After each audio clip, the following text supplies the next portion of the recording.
I don't believe trade is the main driver of that, but I'll grant that it does happen sometimes. Who cares about bringing in money? Okay, the whole idea of running like a business. I don't really think it's something that you should take.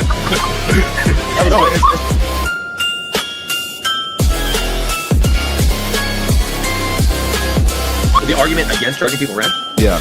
Yeah, I mean, typically the philosophical argument against that's a legitimate criticism. Because, I mean, you look at why USAID was even invented. So, I don't know. Like, I think the recurring theme or recurring trend is that less and less government. I want personal responsibility. I want personal accountability.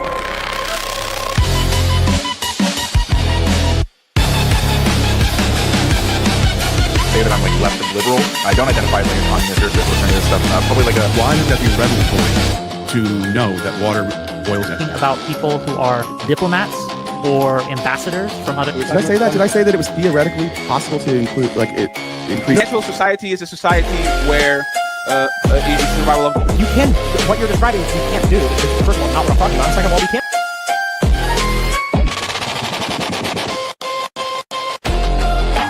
So basically, like, even your Lord and Savior Donald Trump didn't do the best job. That nature, you refer to it as being conscious, or the conscious community.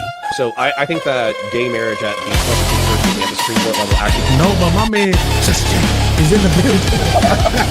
And I find it very interesting that fellow believers are. Sure, there are examples, but these are minor examples compared to the ones that I'm doing. I'm talking about two. It's unconstitutional, they shouldn't do it. But now they're arguing about, well, if they do it. This video with a little blonde hair. Yeah, that's what your mom said last night too. Let's ignore USAID. That's obviously upsetting you, and I get that because no, it's not upsetting me. There's a reason I'm successful. There's a reason why I'm liked. This is exactly why Democrats.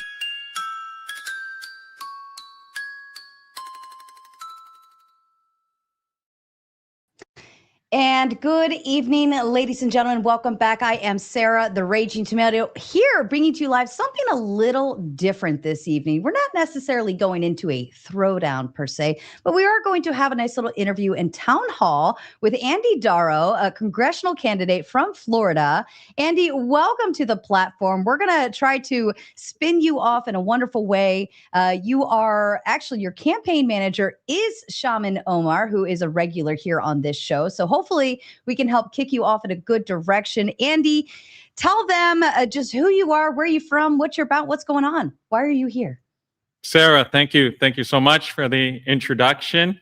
My name is Andy Daro. I've been a local councilman, a commissioner in Miami in an island called North Bay Village for the last 4 years.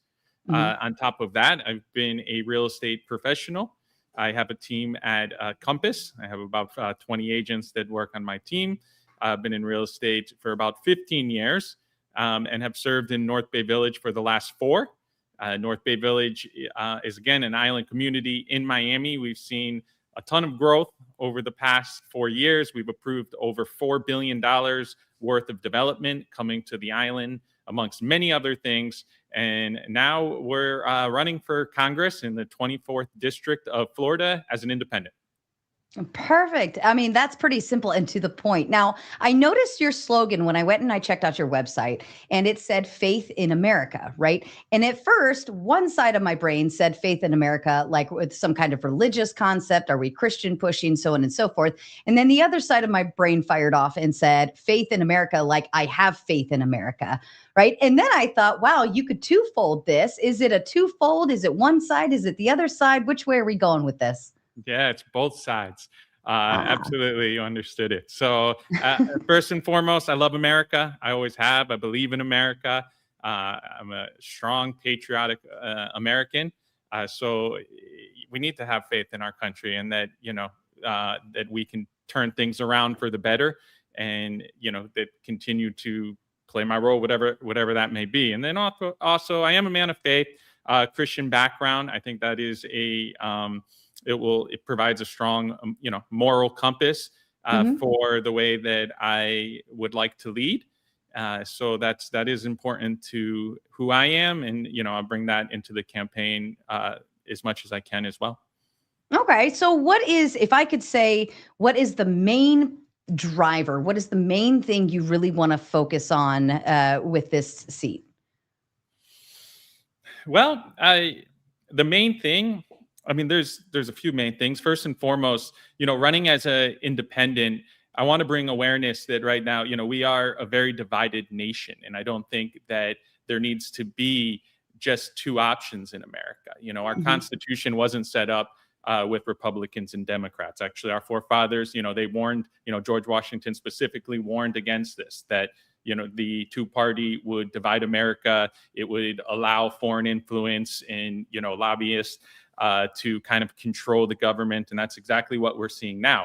If we just had independent, strong candidates who could vote issue by issue rather than party lines, I think it would solve a lot of problems in America. So that's first, that is a big principle of the campaign.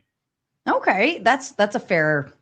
Now, would you consider that like a fence writing type of position, or it's simply just because we should vote policy to policy, issue to issue? Because I think some people could see that as fence sitting, don't want to take claim to either side, so on and so forth, or avoiding either side on purpose. How would you pick that apart? Yeah, I mean, I guess we'd have to take a look at what issue, right? I'm not a fence sitter. I can be very decisive. Maybe, we might have disagreements, or, there might, but I'll always kind of vote with what I believe is right, whether, not what my party thinks, and too many issues today. I mean, continually in Congress, we're seeing issues that are, they're voted party lines. If for whatever reason you have a stance against your party, it could be against the Epstein files and pedophilia, which we all know is wrong. If you take that stance against that, you're a traitor to the party. That's wrong. I mean, that's a clear stance. That's an easy. That's black and white. That's right and wrong that anybody can agree.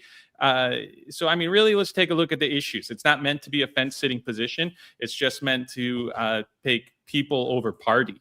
To take. To not have any allegiancy to any party, but rather the American people, and an issue by issue. How can people say what team you're on then, right? Which team would you claim? I know, obviously you're independent. I get that, but when they are voting for you, right? A lot of people, I get it. They want to vote per team. I mean, do independents make it very far in the voter challenge and the voter stance? Because typically we get to the point where it runs down to Democrat versus Republican, typically, right? Yeah. So what would push that ahead of the game? Because people like to pick teams. Yeah. First of all, Team America. I think that is the team. And, I think right now, more than ever, we're seeing people alienated by these two parties, right? I think the MAGA movement was strong, but a lot of people have alienated themselves from MAGA and don't feel associated, with whatever it is, the wars or, everything that is going on in the party. I think, a lot of people, I think the Democratic Party has been losing a lot of its centrist for a long time. These people don't have a place. These people don't have a place to go. So I actually think it is the silent majority at the moment that are in the middle, that are looking for a centrist, and trying to provide a home for them. And yeah, historically, independents have not won elections, but I think we're definitely growing in that direction. If it's not today, I do think independents are going to win elections, whether it's 2, 4, 8 years. I strongly believe that this is the future. Okay. So tell me your policies. What is your biggest policy right now or issue on hand that you would want to tackle immediately? Sure. We have 3 acts that we plan to pass as early as day one if elected into Congress. It is the End Foreign Influence Act, it's the Restore America Act, and it's a Public Trust Act. So the 3 acts can take you through basically the core concepts of each act. The End Foreign Influence Act, I think, speaks for itself, but it's no foreign lobby government should have any more influence over of America than the American people. We need to that needs to stop. I think we've seen that. Yeah, what would you say kind of kicked that off? What inspired that type of act? Well, I think we see too many congressmen currently, they're influenced by foreign PACs and foreign dollars, and this is happening. This is happening across. If you look at who's follow the money. Follow the money and see who is being influenced. By foreign lobbyists. I think that's telling enough in itself. And what particularly are they influencing in America right now? Or can you pinpoint it, or is this like a generalization? Yeah. First and foremost, let's look at we're fighting wars in different countries that necessarily aren't ours, right? So I think that is not, when you poll the majority of American people, I think overwhelmingly that's not what we want to see. That's not where we want to see our tax dollars go. And it's a lot of tax dollars, right? We have needs right here at home. It should be America first always. These tax dollars should be going to improve our infrastructure, improve our, affordability is another thing in America that's out of control right now. Number one thing when I talk to people in my district, they're all talking about affordability right now. So that is, that's a core component. We need to strengthen our government right here at home. And one way to do it is stop spending money overseas. Keep the tax dollars here in America. Now, what about wars? Would you still be pro-war if it was necessary? I heard you say that you wouldn't necessarily want us to be in a war that's not ours, but what if we did need to go on our own behalf? Yeah, look, if someone is here on American soil and is endangering to American people, I'll be one of the first to join this action and defend America as well. But we've had head of our intelligence and defense system having to resign recently, saying that we're not these wars weren't a threat to the American people. So yeah, look, it's. I'm definitely one that would look for diplomatic solutions first on all cases, of course. So leading with diplomacy, would be my first action. But if it, what's mandatory? Sure. If you really have to defend yourself, you have to, you need to defend yourself. That remains an important component of America, and why we're able to remain so strong. Even outside of defense mechanisms, what would you say about like going to war over oil or other resources? Is that something that you would stand on? No, going to war over resources shouldn't be something I think that is worth dying for. First of all, America has many of our own resources right here, that are untapped in America. Our reserves. We have a lot of reserves. A lot. So, we have, when you talk, we have everything we need right here in America. And then also, when we're talking to resources, there's so much more that is growing now with renewable, right? In Florida specifically, solar, wind, so there's a lot of renewables too, but no, resources is not something that I think warrants war. Well, wouldn't that give us an upper hand though? If we keep our reserves in reserve, right, and we tap into other people's, wouldn't that be kind of keeping us on the upper hand against the others to say like, well, we don't necessarily need your stuff, but we could certainly use it. So being able to maintain control, like we just saw oh my God, I lost the word. Hermuz. Yeah, the Strait of Hormuz. Hold on, my brain just stopped working.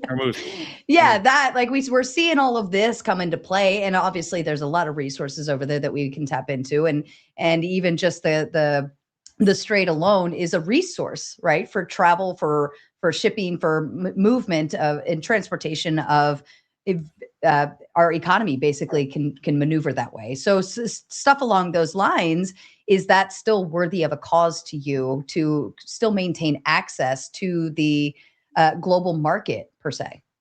Yeah, I mean, I think we, in my opinion, I think we had access flowing well before the war, right? I mean, the war, it was the war that caused more of the inflationary problems with our resources and what we've seen happen. It wasn't, before the war, you weren't seeing $5 a gallon at the pump. Now you are. So I mean, it's war's done the opposite. When it comes to what the people care about with their wallets and affordability, when it comes to having our natural and our energy sources and our resources here in America. So clearly, to me, that doesn't seem like the solution, the best solution to strengthen America. Okay, fair enough. What are your thoughts on the all of the data centers that are coming in right now? Since we're on the topic of resources, that's a lot of energy. It's a lot of water push. Where are we going there? Yeah, so I mean, Florida Governor DeSantis has recently, he's taken a strong stance about not allowing data centers to come into Florida. From what I understand, it has been detrimental to our energy sources, our water sources, and it doesn't seem like it's it's the best place for them to be in our backyards. At the same time, AI is here. I mean, it is a big part of our future. And, I think America does need to be at the front of this AI, at this AI race, because I do think that it can help. It is helping a lot of people. It is helping a lot of people, and it's uncontrolled. We're not going to stop it at this point. So, being able to. I think in one way it's very helpful. We can utilize it. The way it's utilized, there's a tool even in robotics and so on and so forth. We see the Tesla cars, yada, yada, yada. I think AI is a strong generator in this aspect. But also it's kind of also making the common person more dumb. By way of, I don't have to do my homework. I don't have to figure it out. I don't have to find other resources. I just go to a Grok or ChatGPT or another, AI source. So we're seeing two things happen here. Oh, is there an alarm? We got a fire alarm? There's a fire. Sorry, that's unfortunate.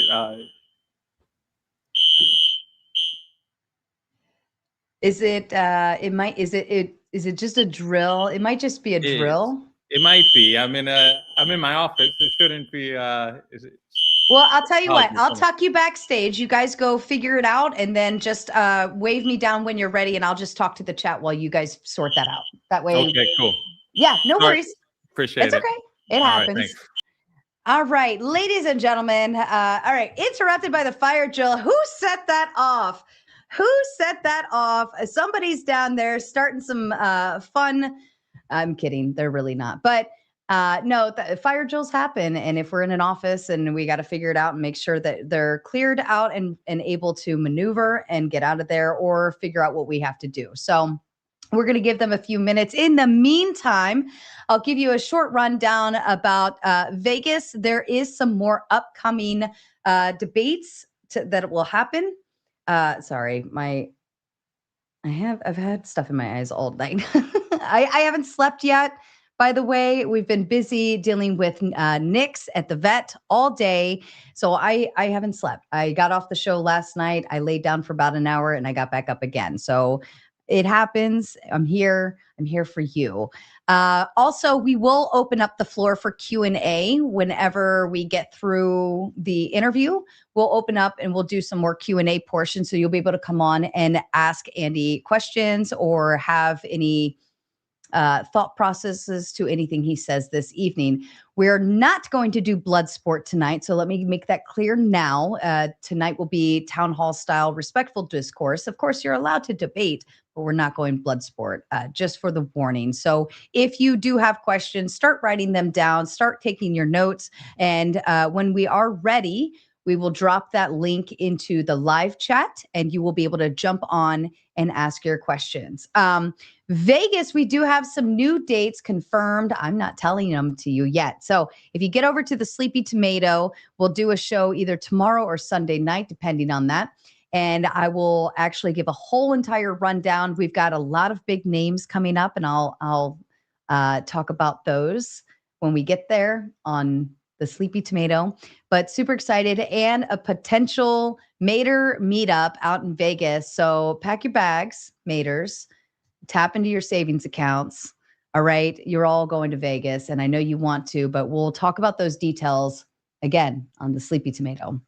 All right. Shout out to the chat. Let me actually run through some super chats because we've already had some come in. So we'll get through those for now. And we'll go through that. And I have no idea how long he's going to be or how this goes. Okay. Yeah. No, they legit are having a fire alarm. So, all right. Number one, Mr. Tom Carpenter sent on the Cash App a big $100 to kick off our evening. So shout out to you, Mr. Tom Carpenter. He says, rock around the clock tonight. He always sends like interesting little things. So shout out to you. And thank you so much. And in the meantime, Based Moon enjoying their new membership. And also, Tom Carpenter has a little play on words for Faith in America. We have faith in the chat. And then, of course, James comes in with a really good question. And I will ask this to him later, asking, curious how you were able to get on the ballot as an independent. I know ballot access laws generally favor the two major parties and keeps third-party candidates off the ballot. So shout out to you. I will ask that question to him later, James. Chat, first and foremost, it is, wait, what?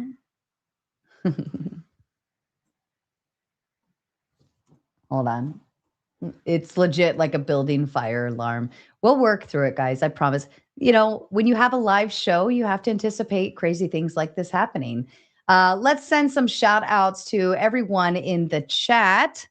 I see Krauts out there. Brick's out there. Brick, I 110% expect you to be up there alongside Kraut. The both of you are very in this realm of things. Hi, Farley. Thank you for the compliment. And of course, Uncle Guns is my veteran wrench over here, keeping it real and also continuing to drop Andy's website into the chat. So if you want to find him, you can find that there. Hello to you, Effigy, Zorro. Welcome. Of course, Tom. Thunder Chicken, interesting name. God's favorite aunt, welcome back. I expect to see you up here too with some questions. It's hard because running as an independent, where does the pushback come from? So are you ready back there? Yes or no? Yes or no? You just do a up or down. No? Okay. Yeah, keep going. Take your time. And of course, James was cheating on us last night. He was over in Ilkhan Ali's chat sending love over there, but he wasn't sending over here. But he's going to make up for it tonight. We know it. We just know it. Let's see who else we got here. What? I didn't even set a goal because I love you guys too much. Let's see. Howard. Hello to you. Hail Odin, Howard. A Thunder Chicken. All right. And of course, Mr. and Mrs. Balderson are backstage per usual, hanging tight. They are there as my handy dandy backup crew and just moral support. I love you guys for that. LG, Dago. Welcome, my friend. Let's see who else is over here. I think I got the bulk of you. I think I got the bulk of you on that side. I think there's some other people over in the other chat too.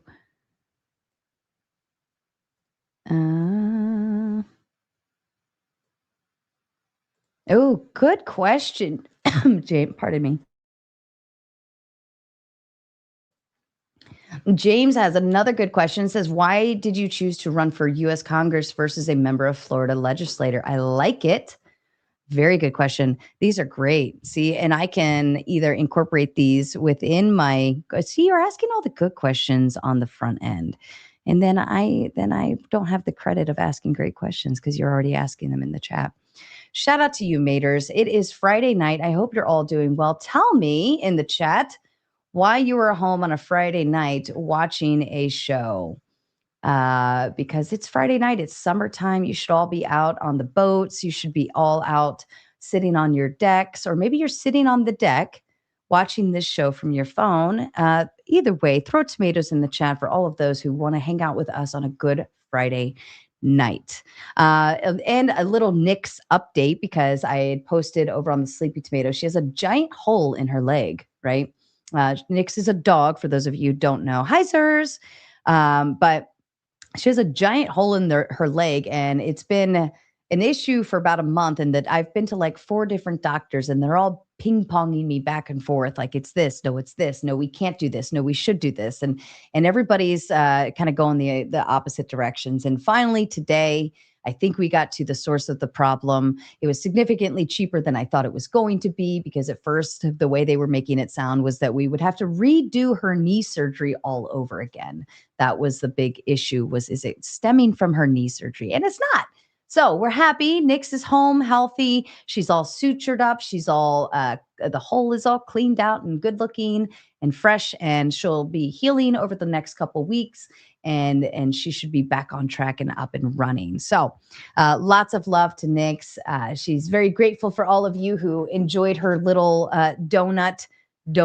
It's a donut cone and all of those things that I posted over on the Sleepy Tomato. She enjoyed it. I enjoyed it. We made fun videos. It's good.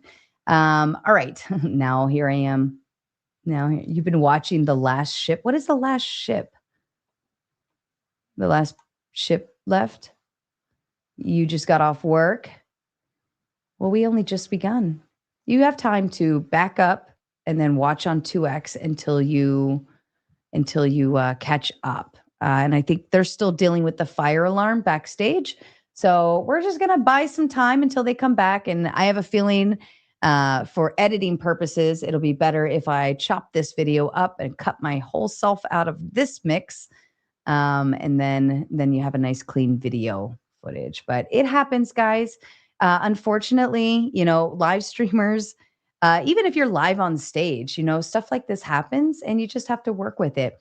Yes, she is one of 3 dogs. She's a beautiful mix. Her and her sister are Norwegian Elkhound, Blue Heeler, German Shepherd, and Australian Shepherd. That's all 4 breeds in one, and they're litter mates. So it's Nyx and Artemis. And Nyx she's just had a lot of leg issues. So no, I finally got to the point where I just let her sleep down there by herself. I didn't want to, but I could only tolerate so much. And here's my dad. Hello to my father. Hello, Grumpy Tomato. I miss you. I love you. He says he's home on a Friday night because that's what grandpops do to recuperate after spending a week and a half with his grandson. Yes, Pop was on Pop duty so that we, Mater Nation, could go out to Vegas. So everybody send tomatoes in the chat for the Grumpy Tomato, because if it weren't for him being able to do pop duty, I would not have the ability to go to Vegas now or in the future. So shout out to you, Dad. That was a big win for the Maters all around. And we're going to be doing another round. So I think he's got his schedule set in place and he's ready to go for another I'm supposed to tell you guys that the Democrats are trying to stop their campaign. So they don't. So wait a minute. He's an independent, but he doesn't like the Democrats. The Democrats are out to get you. I think you're picking a side here, or at least close to it. Ooh, yeah. I think he just outed himself. Is it still going, Andy? Yeah. Okay. Yeah. That's fine. He loves pop-up duty. He gets to teach his grandson bad. No, they went fishing. They went and saw big trains. They did some stuff at the church. It was super awesome. I was getting pictures all week from Pop Tomato of my son, and he just looked happy as a clown, and he loves it. He loves his pop time. The alarm is symbolic of the American problem. All right, but it's still going, right? Yeah. Oh, well, don't worry. We'll work with it. I'm not worried. We've had worse things happen here. All right. We've had way worse things happen here. Yeah. The whole building. Oh my God. Is there really a fire? Maybe there's really a fire. Why are you still in there? That's okay. Let's see. You're on the ground floor. Oh my gosh. There's got to be a real fire somewhere. I mean, are they even calling the fire department? The fire department is going to show up and be really irritated that you did not evacuate the building as you should have done. They're going to be so mad. All right. Question in the chat. If I told you, to our maters here at Mater Nation, if I told you I'm going to be in Vegas on a very specific date, would some of you or one of you or all of you be interested in joining us in Vegas for a little Mater meetup? That's what I want to know. I know that there obviously financially there'd be some things and so on and so forth. And some of you have kids and some of you have jobs and so on and whatever. But I want to kind of catch an interest level to your whether you would do it or not, or want to try to do it, because we might potentially have more dates. So yeah. This howdy, what? I'm not putting that on the screen. Yeah, I'm very well known for my extra large mugs. I have one that's actually bigger than this, and it kind of makes my face look really tiny. It is my goal to build my tool collection to be bigger than yours. And how I'm going to do it is I'm going to take your tools, Father. I'm going to take all of your tools and I'm going to make them mine. Have you noticed I borrow one or two tools or things or drill bits at a time? Have you noticed I'm starting a collection, Dad? And eventually I will have gotten all of them. Every single one of them. Oh, no, he will not. Oh, absolutely no, he will not. Tom wants to go. Tom's in. Kraut wants to go. He wants to meet me, Spin, Ben, Clay. All right, Clay, you're being paged. Ben, I don't think can get out there until the fall. APAC heard about the End Foreign Influence Act. Oh my goodness. Yeah, Ben might not be able to get out there till the fall, but it is. I know Ben has an interest in going. So, yeah, I'd love to, but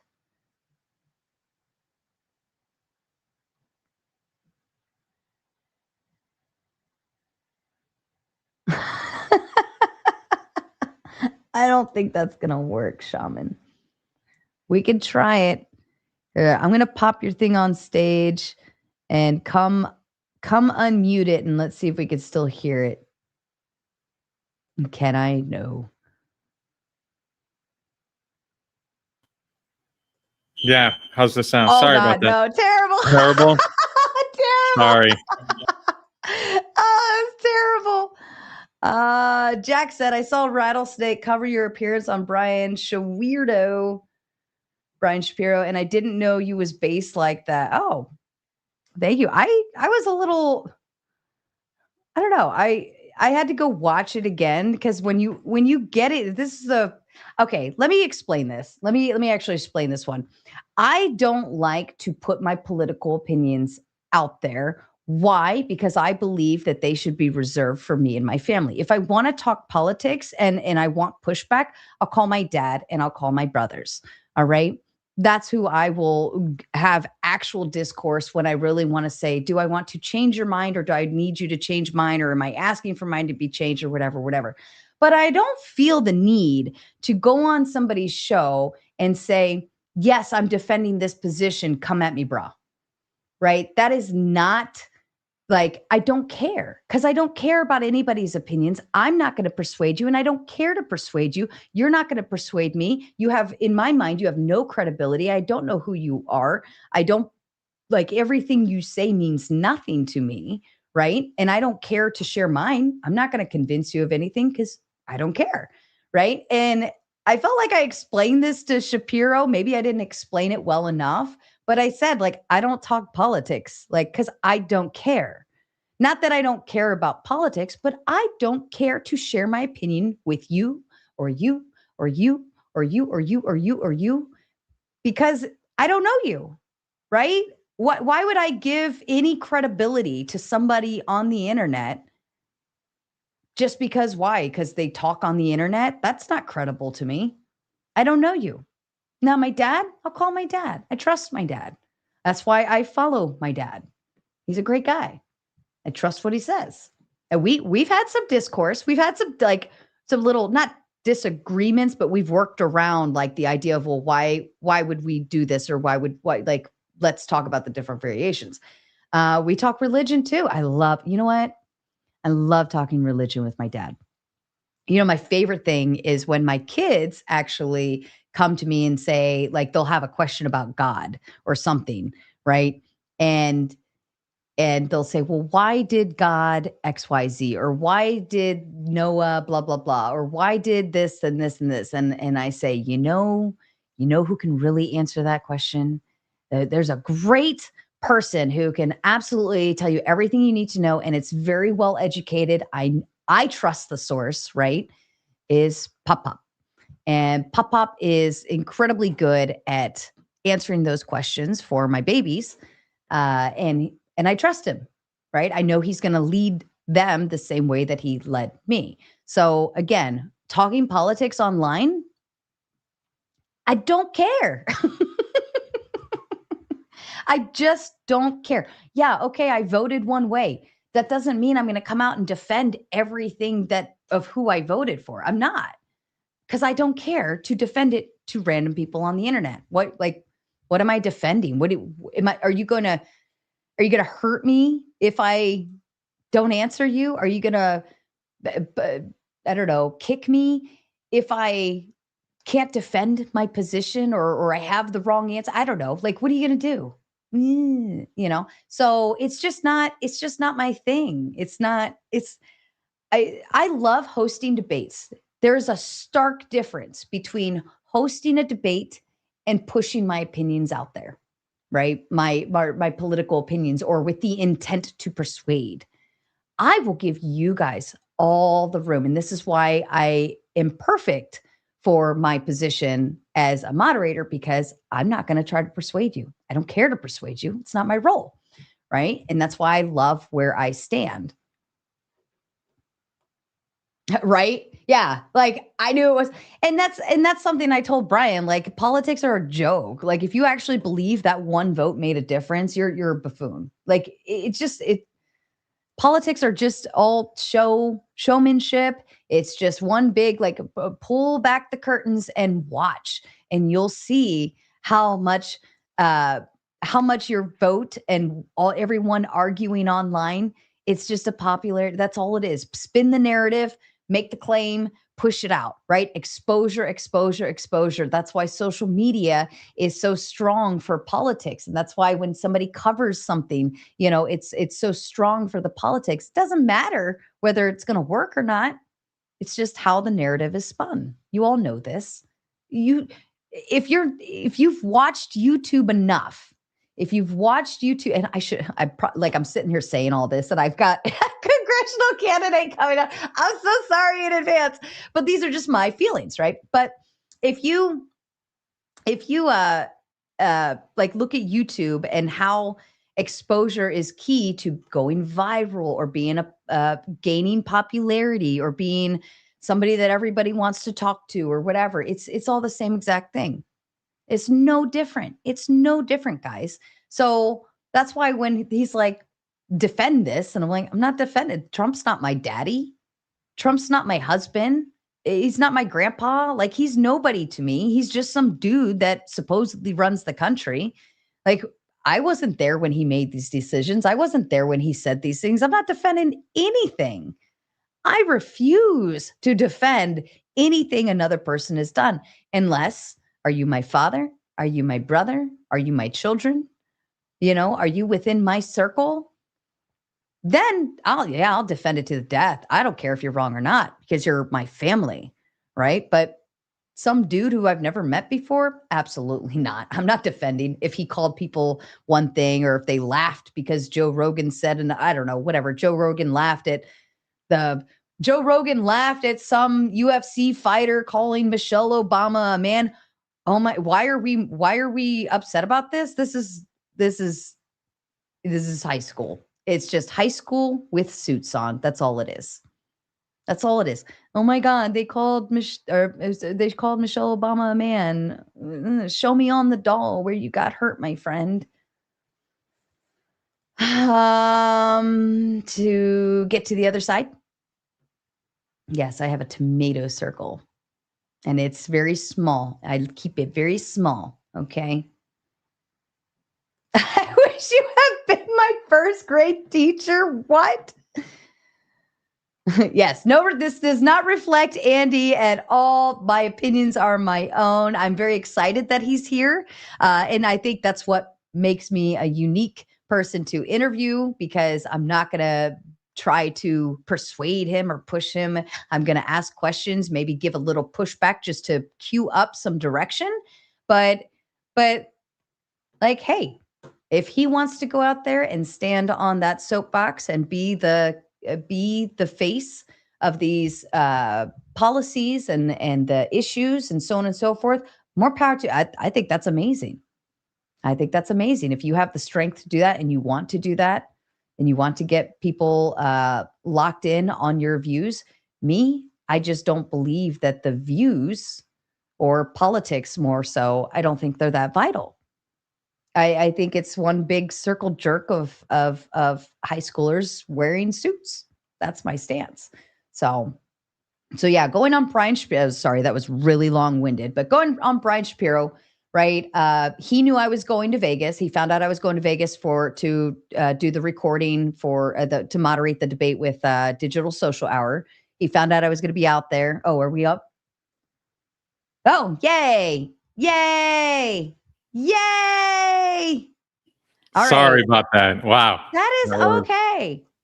Listen, they hate it when I sit there and woman prattle. So for me to be able to torture them for the last 20 minutes is fun to me. Oh, yeah. Absolutely fun. I apologize, but we're back. So we are back. Okay. I think if I remember, we left off on, I think I was on data centers, right?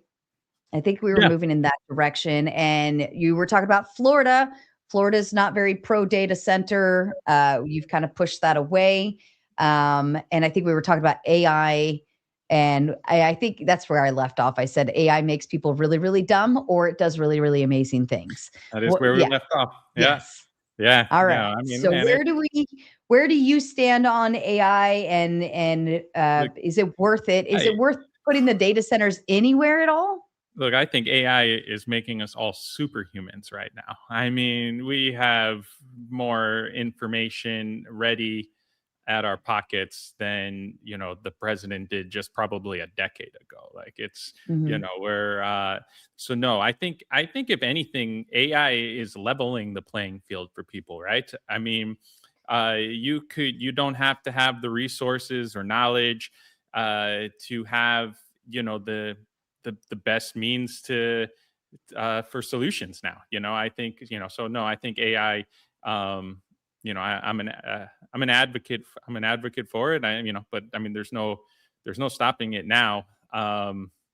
I don't think it's I don't think it's the end of humanity. I think it can improve it.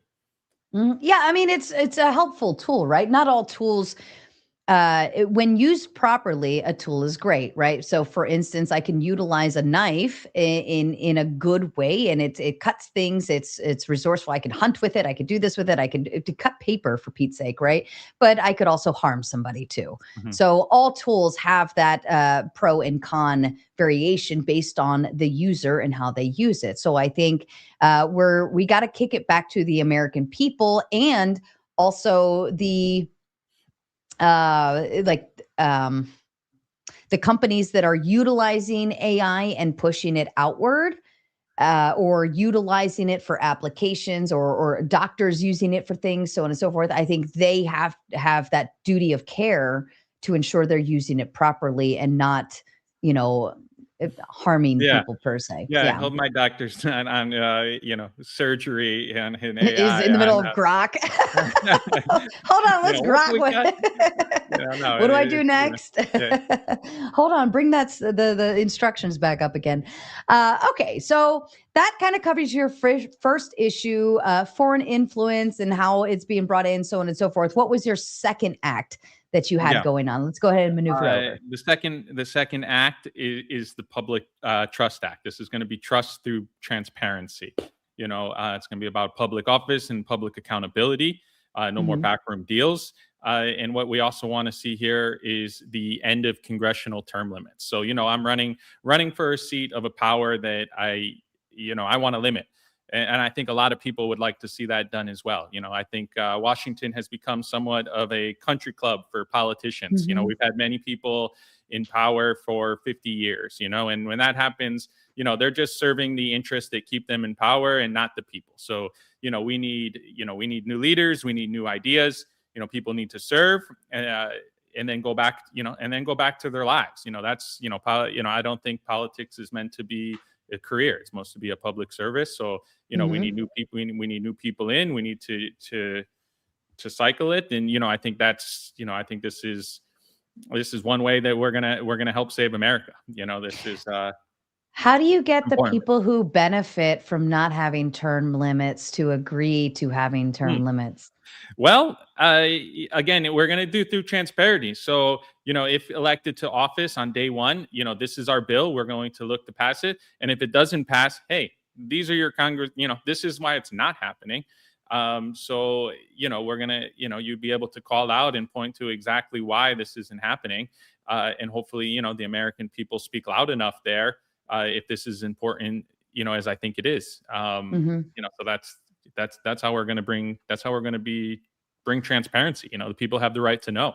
Another thing with the Public Trust Act, is that, we want to open up to starting with our district. When we have bills in our district, we want to incorporate a blockchain technology that actually lets voters, it would let voters, take action. And, as an elected official for my district, on being nothing more than a pass-through entity for my district, to see what they want happen here. I think this would be, there's nothing like this. The technology, it does exist to incorporate this and really, listening to your district, giving your district a voice to speak. I think that's why we're putting people in these positions to represent the people. So I can't think of, any better way to do it than, to implement this Public Trust Act and transparency. And these are some of the ideas that I would love to put into America. This is the second principle of our campaign. How would a blockchain work in that aspect? Like how I'm trying to envision how that would work. Well, bills are uploaded, to the website, to our website, to my personal website, and every single voter, would have a voter, would have a specific voter ID. We'd have access to the voters of the district, that are registered, where you vote. I mean, you using your ID, you use your blockchain technology,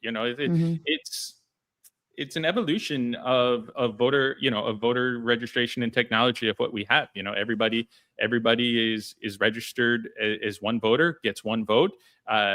It's easily transparent to see who makes the votes, and record and represent your district this way. So this is we'll be putting out. I'm speaking to some people in the industry, seeing what we can do with this code and technology, and we're gonna this is one thing that we're gonna try to develop as the campaign proceeds. How would you get back to the people's voices outside of voting per issue? But is there a way where you have a more open door policy, I guess, per se, to see what your people want? Is that a thing? Well, there would be no. This would be the way to give the people the voice, right? To take every bill that is that is getting passed into Congress, and to really having to have voters have a right to share their opinions more than once every 2 years when we have our midterm elections, right? So you put someone into power, right? And if they're not, at least this is a way to stay accountable to the people that put you into office, and really giving American people the voice, and that's how else could you help America than really implementing something like this? Mm-hmm. So with hold on, I just had a thought, now it went away. Actually, yeah, there it is.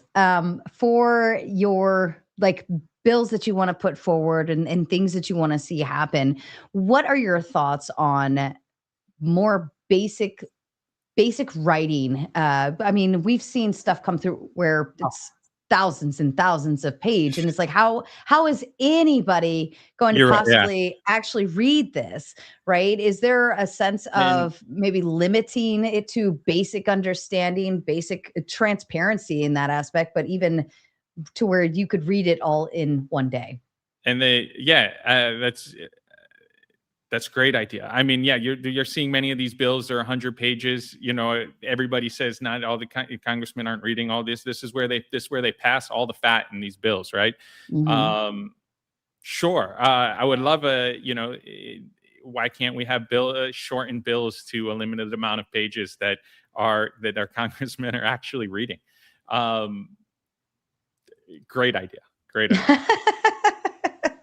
Is that something you stand on already, or is that something that you've heard before and just let's do it? Or I've heard before that, I've heard people complain that these bills are excessive. They're 100 pages. Who's able to, this is how they're sliding things into these bills to get passed, and that they're hidden.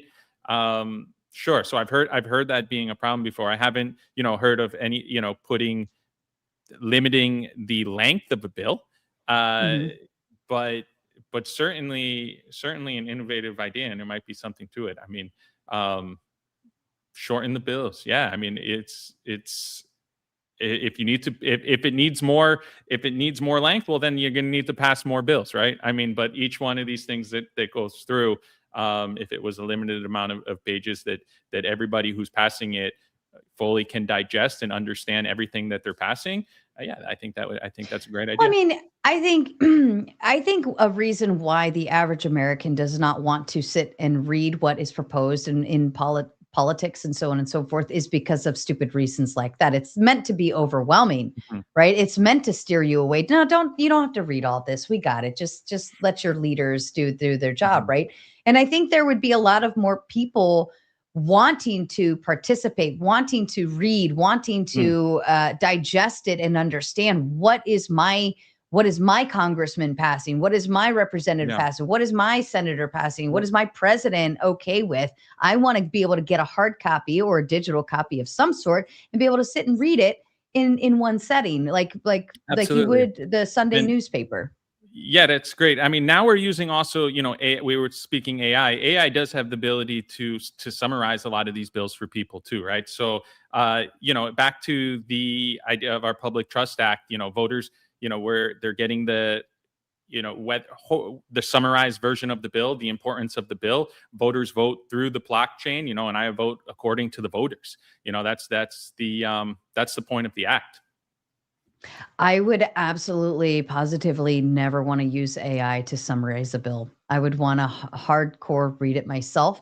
I would want it to be as plain and simple what is the average reading level is what, second grade, I think? Or is it fifth grade? It's either second or fifth grade. Either way, if the average person can't understand what is in here, that to me is a problem, because we are the American people. Like, this is our country. And if we can't sit down and say, oh, this is what's going on by reading one thing, then I think that's a problem. And I think we should cater to the average reading level, right? If we want to keep our all of Americans informed and educated and involved in politics, aside from just what the news headlines put out there, aside from what I don't know, some YouTuber said and what their title of their video was, and some crazy thumbnail saying like Andy did this, right?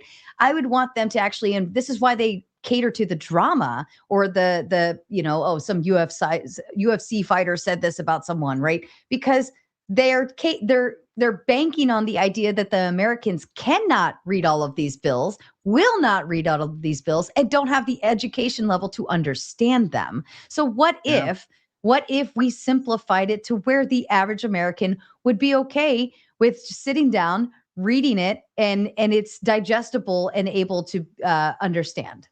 Yeah. Without AI summarizing it for you, because now we're just doing what I said earlier. We're dumbing it down.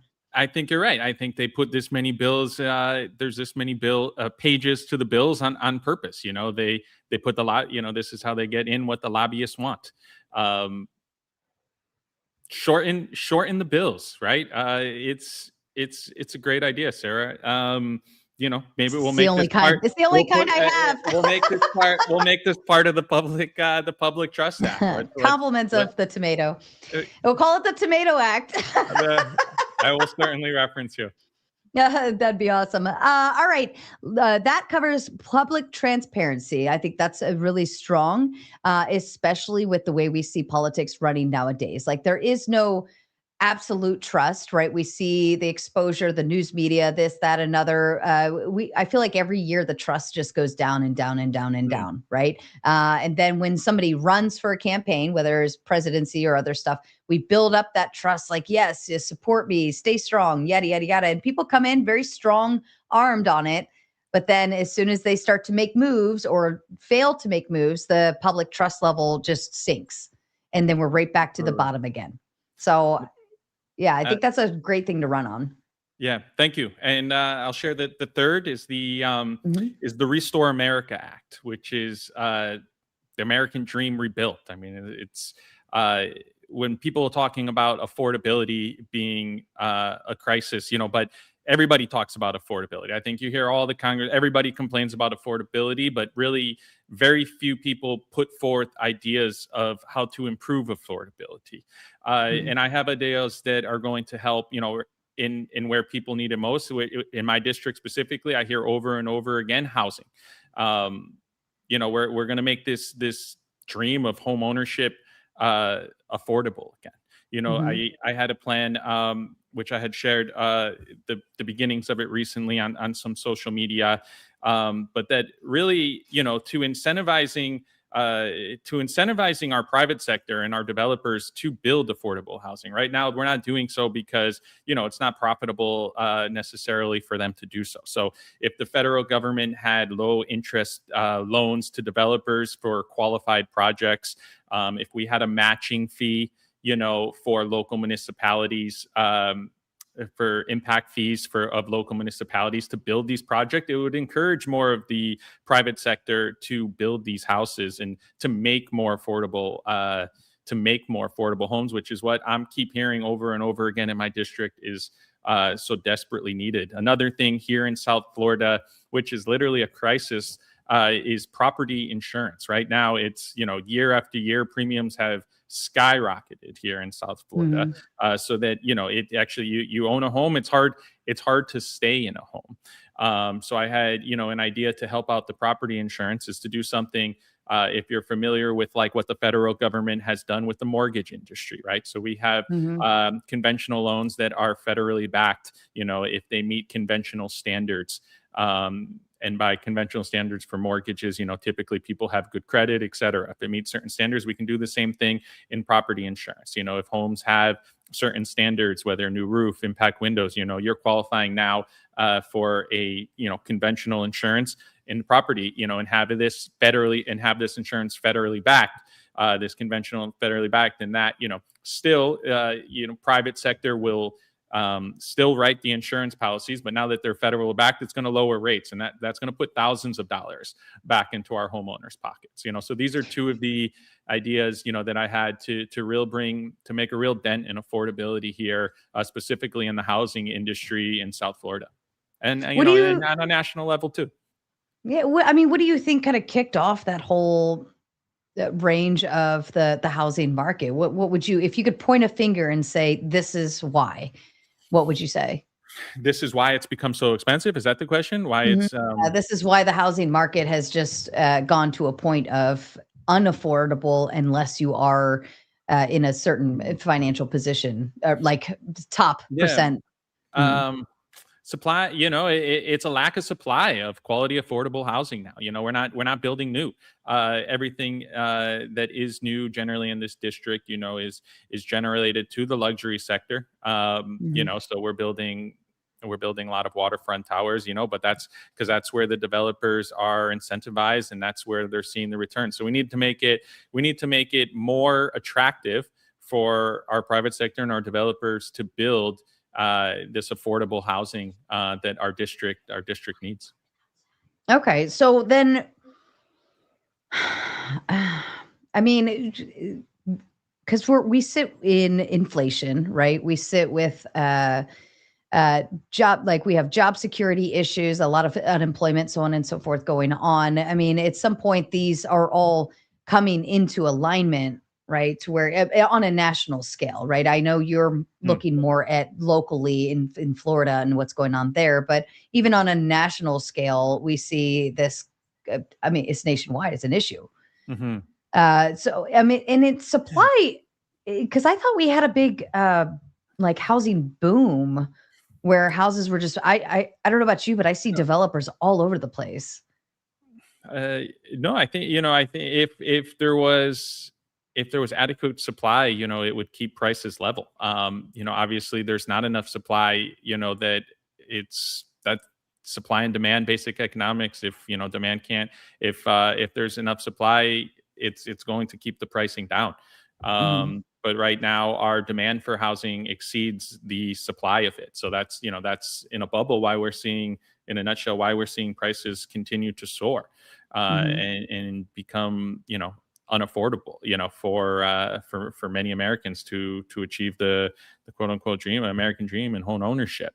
We're going to build it, and this is going to create jobs too, especially now. One of the real risk, of course, AI is, it is a risk to job security, as you mentioned. That is the other edge of AI.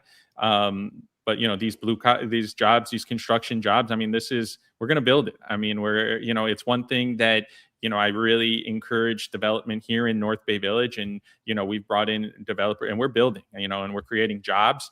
We're building houses, and it's really kind of, it's also, at the same time, it's creating tax dollars for the government. So I mean, it's the system's working here in North Bay Village, and we want to, it's centered around a housing growth, and it's centered around our, the development, and we want to take that on a, on a larger level, and we're trying to replicate it into our district. What would if you could just point and whoosh with a wand, fix one major thing, and it just magically happens, nationwide, local, whatever it may be, what would it be? I mean, let's keep tax dollars here in America. Let's invest in America. Let's elect independent voices. I think, again, I think the two-party system, let's end congressional term limits. Let's create congressional term limits. I think these people that are keeping the parties in power, this is corrupt. It's not representing the people. So I think I named. I guess that's a run on for 3 ideas. I said, what's one, the most important? Which one of those would you say, if I only had one thing I could fix right now, and that's my only option, what would it be? One thing is, then we'll lean on the Public Trust Act and giving the voice back to the people, right? So every issue, a summer is AI upload bills to the website, blockchain technology, the district is voting each bill by bill, and the people's will always be done, and have our elected officials be nothing more than a pass-through entity of the people that they represent. Okay. If you are watching, I have dropped the open panel link into the live chat. You are free and welcome to start heading backstage while I finish up my questions with Andy. How does your personal level, right? I want to kind of, not in a bad way, but how is your family, friends, your local support with you taking this big leap up the line? It's been great, and I can only do it with their support, so I'm so thankful for the people in my circle who have encouraged me as I've came out here, and without them, I wouldn't have the motivation or to keep going and to keep pushing. So my inner circle, my family is everything, friends and family, and to continue to have the support of the peers and the people around me is what, will keep pushing me harder, as we go into November. And I said that, I kind of told people around me from the beginning. I said, look, I'm going to listen, I'm going to listen to what my people say. And if the people around me are encouraging and, and they're resonating with our message and what we're putting out, then I'll run as hard and take this as far, take this campaign as far as it can go. What was the moment you decided, what was the thing that just happened and you said, yes, I'm absolutely going to do this. I have to now.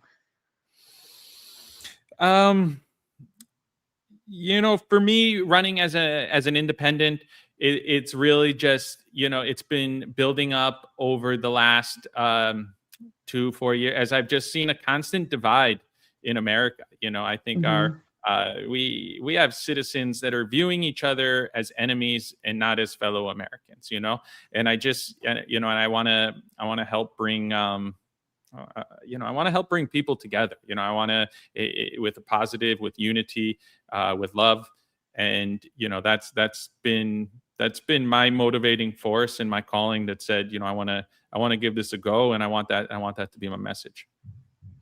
Where do you see yourself in the future? I mean, are you going to keep going further up the line? Are we going to presidential candidate Andy? Is that in the near future, or are you not that ambitious? But we're going to get where we can. Yeah, I mean, that's sincerely not on that's not on my radar or my ambition. I've said I'm not a career politician. I mean, I'm not looking to be a politician. I mean, I'm a husband. I'm a family man. I'm a small business owner, and I'm just I love America. I want to help. I see this as my way to give back to America if I get the opportunity to. So that's as far as I see it. I would like, when we talk about maxing term limits, I think maximum Congress should be 8 years maximum, that anybody should be able to serve, similar to, what we see in the presidential seat. But, after that, I want to return. I have my family. I have my business here in Miami, and that's where I see myself, in the future. That's fair. I like it. You're not trying to go and jump into politics and stay there forever. You just want to go do your job and set the pace, and then let others come in. Come in and continue that success. Absolutely, I think, and that's what I think. I think that's that's what the system wants to see. I mean, that's what the American people want to see. That's not what the system has become. The system has become the opposite. These people are elected into power. It's hard to get incumbents out of power, and they're going to continue to serve the interest and the money that keeps them in power. And that's how that's how the corrupt will is done. That's how it is achieved. But having new people in there that are going to be recycled with new congressmen in a couple years, they're not going to serve those interests. And I think we'll have more people doing what they feel is right. And that's how we save America, Sarah. That's how we're. Fair enough. That's fair. Yeah. James asks a question. He says, curious how you were able to get on the ballot as an independent. I know ballot access laws generally favor the two major parties and keeps third-party candidates off the ballot. Any thoughts there? Yeah, to get on the ballot as an independent, there's candidacy forms that you have to oath of office form, candidacy forms that you fill out. It's 2,000 petitions, and there's a qualifying fee. One thing that is actually favorable to independents is that once you do those things that I mentioned and you are on the ballot, there's a primary election. At the moment, we don't know who we're running against. I'm running in a seat that is it's one of the strongest Democratic strongholds in the Miami, South Florida area. There's about 8 Democrats, I believe, that are running for the primary. That's August 18th. So they have to run a primary. We will be on the ballot come November. So that's actually one of the, that's a strength of being independent. And how you qualified for the ballot. So I would love to see more independents get on the ballot. James, yeah, I mean, if you're interested in doing something too in your district too as an independent, I mean, use AI to coach you. I mean, there's the forms you'll see, there's a guidance, that's what we were talking about before. You have to get some petitions, and there's a qualifying fee. Wow. Interesting. You could run a whole life just based off of AI. James also asks, why did you choose to run for U.S. Congress versus a member of the Florida legislature? Good question. Right now, like I mentioned before, I'm American. I'm a patriot. I want to serve my country. I think Florida is one of the states that is going in the right direction. So I think politics in Florida have been pretty strong, in my opinion. I think over the past 4 years, Florida's seen tremendous growth, tremendous freedoms. So I think the governor DeSantis, I think his 8 years were excellent. I think he did a great job for Florida. I think Florida's in less need of help right now than the United States. I think so. I think where my calling and my interest to try to serve was for America. Interesting. All right. Tom Carpenter makes the claim that power, control, and retention through Edward Bernays style propaganda is the program of the dual party. So basically, marketing is why we're in. This was kind of what I was saying earlier while you were having fire alarms go off. But it's all, politics is just good marketing. Politics is marketing, and unfortunately, it's money. The candidates, I'm going up as mostly as a self-funded candidate at the moment against, very strongly funded Democratic and Republican parties. My opponents have millions of dollars behind them. They have with millions of dollars behind you, the outreach is easy. Oh my, one thing, obviously social media at least gives us all an opportunity and all a voice. But I'm like, man, if I had the backing that these parties have, you put thousands of dollars behind posts, every single thing, everything sponsored, everything, every post, every advertisement is on steroids. Right. So unfortunately, the two-party systems, that's the donor pool is very strong. And that's, what makes the party strong. Unfortunately, that's a hard thing to fix. We're not going to fix that, But, one thing that at least everybody does have the opportunity now in today's age to at least have their voice, put it out there. And if it resonates enough with American people, then, there is the grassroots movement, I think, is easier to achieve now than ever before. I think it would be easier for a YouTuber, for instance, to run a political campaign if they already have the draw, Absolutely. Like if you already have the network and the subscribers, and you're tapped into so many different other YouTubers and other like news networks and so on and so forth. So that would be the way I would do it. If you're an influencer, you definitely have a good shot, right? Like you already have you already have the built-in foundation of what politicians run on. All you have to do is make the claims and say, "This is what I want to do," and here you go. Your crowd will follow. So I expect to see politics change. I expect a big redirect where it's not people who are career politicians jumping into politics even more. I see influencers chiming in. Popularity contests. That's exactly what I made this claim just a few days ago, sir. I mean, look, it's definitely advantage if you have a couple 100,000 followers on your social media accounts, no doubt about it. No, absolutely, millions. Yeah, I mean, you still, as long as then, I think you still need substance behind what you're putting out, and hopefully people are smart enough. But yeah, I mean, that's a clear advantage, and those people with that following would have a good shot at getting elected to office if that's something that they desire. Sure, that's incredible. Yeah, for sure. Or even if you don't want to and you just want to do it for funsies, you really could do it. Tom Carpenter says, Andy, key question, be careful. This could change the trajectory of the campaign. Best pizza style and toppings.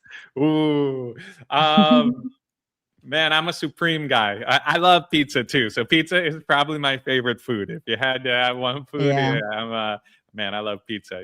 Put me in. Who could go wrong with that? Supreme. Meat, pepperoni, peppers, onions, good stuff. You just want everything, huh? Mozzarella. Yeah, well, I'm a fan of red sauce pizza. I think pizza definitely needs to have 3 ingredients. I'm not a white pizza guy. I need marinara sauce and cheese on my pizza. Yeah, but pizza. I mean, I enjoy a good veggie style pizza.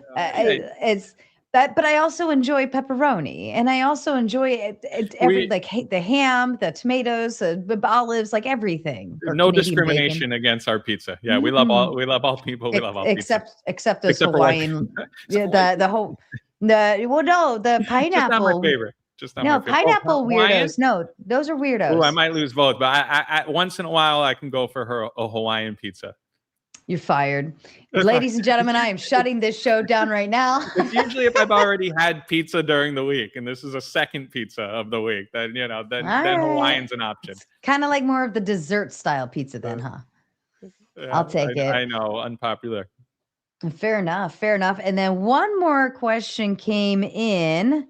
It is, would you support cameras in classrooms to hold teachers and students accountable for being properly educated? Yeah, why not? I think cameras in classrooms. I don't see I don't see the harm in that. Sure, especially our public school systems that our tax dollars are going to. Public spaces, safe spaces. Sure, safe spaces, absolutely. Okay.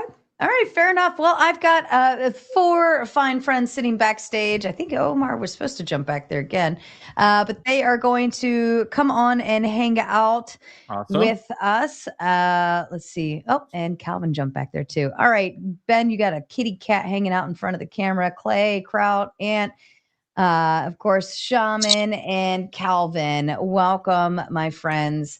Let's go ahead And remember kindly, folks, there was a reason why I didn't play our famous Gauntlet song, because we're not going into bloodsport mode. We're here to ask Andy questions, have a conversation, and we're keeping the bloodsport out of it. This is like Q&A time. I appreciate that, Sarah. But if anybody has tough questions they feel they want to ask me, they're going to ask tough questions. Yeah. They're just not going to be buttheads about it.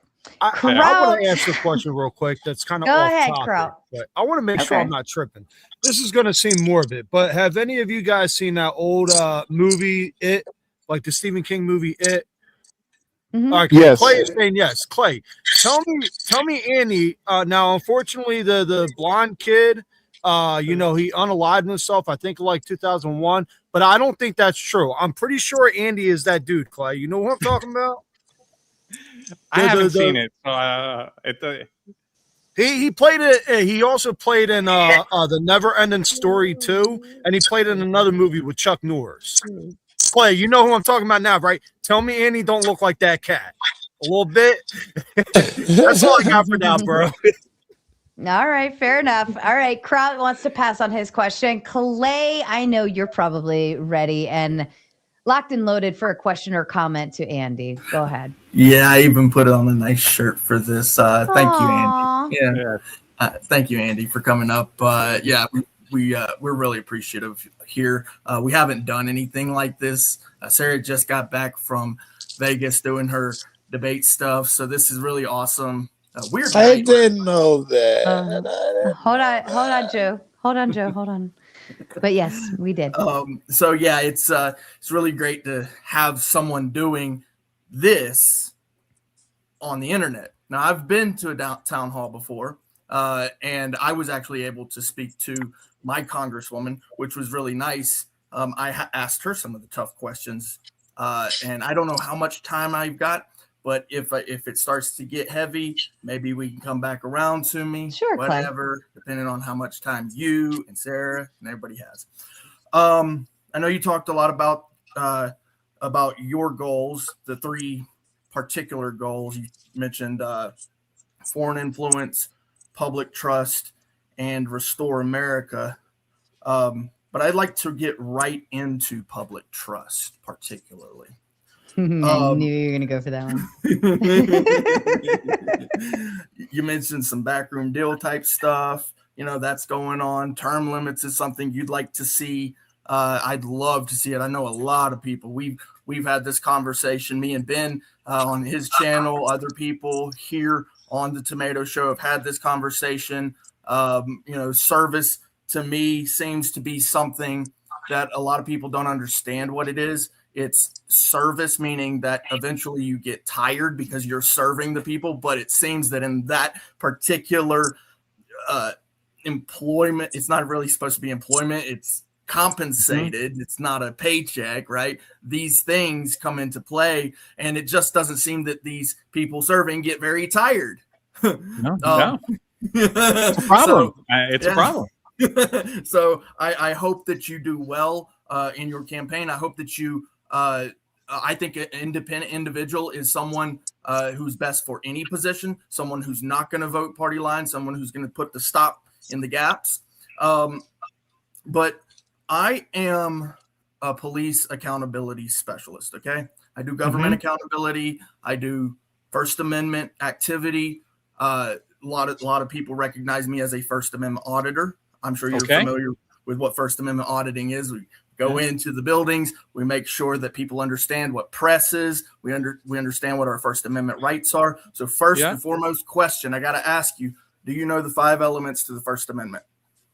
The 5 elements of, your First Amendment, your freedom of speech. So it's your, that is the, that's the expanded version. There's an expanded version of our freedom of speech. Giving the people the right of religion, speech, religion, speech. It's a tough one. It's a tough one for people who don't study this stuff. It's tough because in school they're not teaching this. It's the education, right? Our education system is very poorly lacking in constitutional rights, constitutional law. And I'll go ahead and give them to you. See, I see you're struggling. That's okay. If you don't know, you don't know. That's okay. So it 2 goes out of 5, huh? 2 out of 5. Religion. Well, it's always freedom is I've always Religion, seen, assembly, press, petition, and speech. And the easy way to remember that, you've probably heard it before, is RAPS. RAPPS. Religion, assembly, RAPS. Okay. petition, press. I love you and so speech. much, Clay. So this is an easy way to remember it. It's actually in the right order. It's religion, speech, press, assembly, petition. Now that petition part, that is something where you actually can petition your government for redresses. That means you ask, petition, right? But usually it's on paper, so that's what the court's for. We go to our courts to make sure things are being done correctly. I want to get to the core of police accountability with you, okay? Good. I know that in Miami, you probably don't have quite as much out there in the ethos, in the press, about accountability, but I think that that's because in Florida, they have actually banned police oversight. Okay. Well, police accountability is important. One thing that our police department, again, I'm a local councilman here in North Bay Village. One thing that they were really pressing that our police chief has done is this a police accreditation program? Are you familiar with police accreditation program? So it's basically an education system that all the officers, need to have. That basically just enforces that, they know the law and that they're enforcing it correctly, right? And to my, when I asked them, I wasn't sure why they were making such a big deal about it. Something like not less than 10% of the police departments actually have this accreditation program. So I asked them, do you think this is something that we could bring on a federal level and he said, absolutely, and it's basically, it's one way that I think that we can have to improve public safety and proper police enforcement, because it is important. But yeah, to have proper police enforcement, and I think one thing that we can look into is this police accreditation program, and making this not because it's completely optional that our police department has to go through this accreditation program. But that if it became a mandatory thing for governments to have, I think it would help this. Yeah, that's awesome. No, I like anything that we can produce as a department regulation, regulating the government, right? So we have kind of like regulations on the people. That's the criminal code and the civil code. But then we also have the regulatory problems that we have with the agencies, and we want to regulate our government. So that's great. That's perfect. That's wonderful. But going with the police oversight right now, the only oversight that's allowed in the departments is IA, so internal investigations, right? Or IA. Internal affairs. Internal affairs. Thank you. Thank you, Joe. Thank you. I lost it too. Like I went confused. So with that, do you think that it would be possible to get something on the ballot for? And what I mean by ballot, I mean the congressional ballot for ensuring that states like Florida can't ban oversight. I'll give you the reason why. So right now, Florida is one of the hardest states to get records from. The reason for that, obviously you have, privacy redactions and all that. That's not a problem for me. I love privacy redactions. That's very important. But if something's currently under investigation, the department at will can refuse to give out that record. I think that creates more of a non-transparent attitude within the government. Now, I know that this seems to be, it sounds like it's coming from a lefty standpoint, but it's not. It's a very centered standpoint. Where I'm at, I actually sit center right. I am for rule of law. I love our Constitution. I love that we have rule of law in this country. And I think that not only the people should follow it, but also those in governmental power should follow it. So when I hear that a state And I'm from Florida. I'm actually from Florida. I'm in New Mexico now. Awesome. I've been through 26 states. I've been through every eastern state except for Kentucky. I've seen, what happens with the police if they're allowed to go unchecked. So because of that, I sit center right because I want rule of law. I want the Constitution. So that right is like, okay, obviously I need to sit on the side of the law. So I'm not for defunding the police. I don't want to see that, but I do want to see accountability. I want to see records. I'm for body cam. I love body cam. And when you have departments ruling IA doesn't have to release this stuff, it just doesn't sit well with the people. How do you feel about getting that on the ballot? I agree, but I think Congress can only take a look at federal law enforcement, right? So most of our local municipalities that is governed by the state of Florida, and that states control their law enforcement. So it might be more of a state issue when we're looking at the accountability of our local police departments, but that absolutely for any type of a federal officer to have some type of accountability to their is absolutely something that I would support. Absolutely. Yeah. No, I appreciate that. And just to kind of, because I want to give other people time, and maybe we can go back to some of these other things. I really want to make sure that it's understood why I think it's definitely possible. You could still come up with a bill. AI. I love AI. I love that you brought up AI. You could, track through AI the ways that this intricacy could actually be implicated, or whatever the word is here.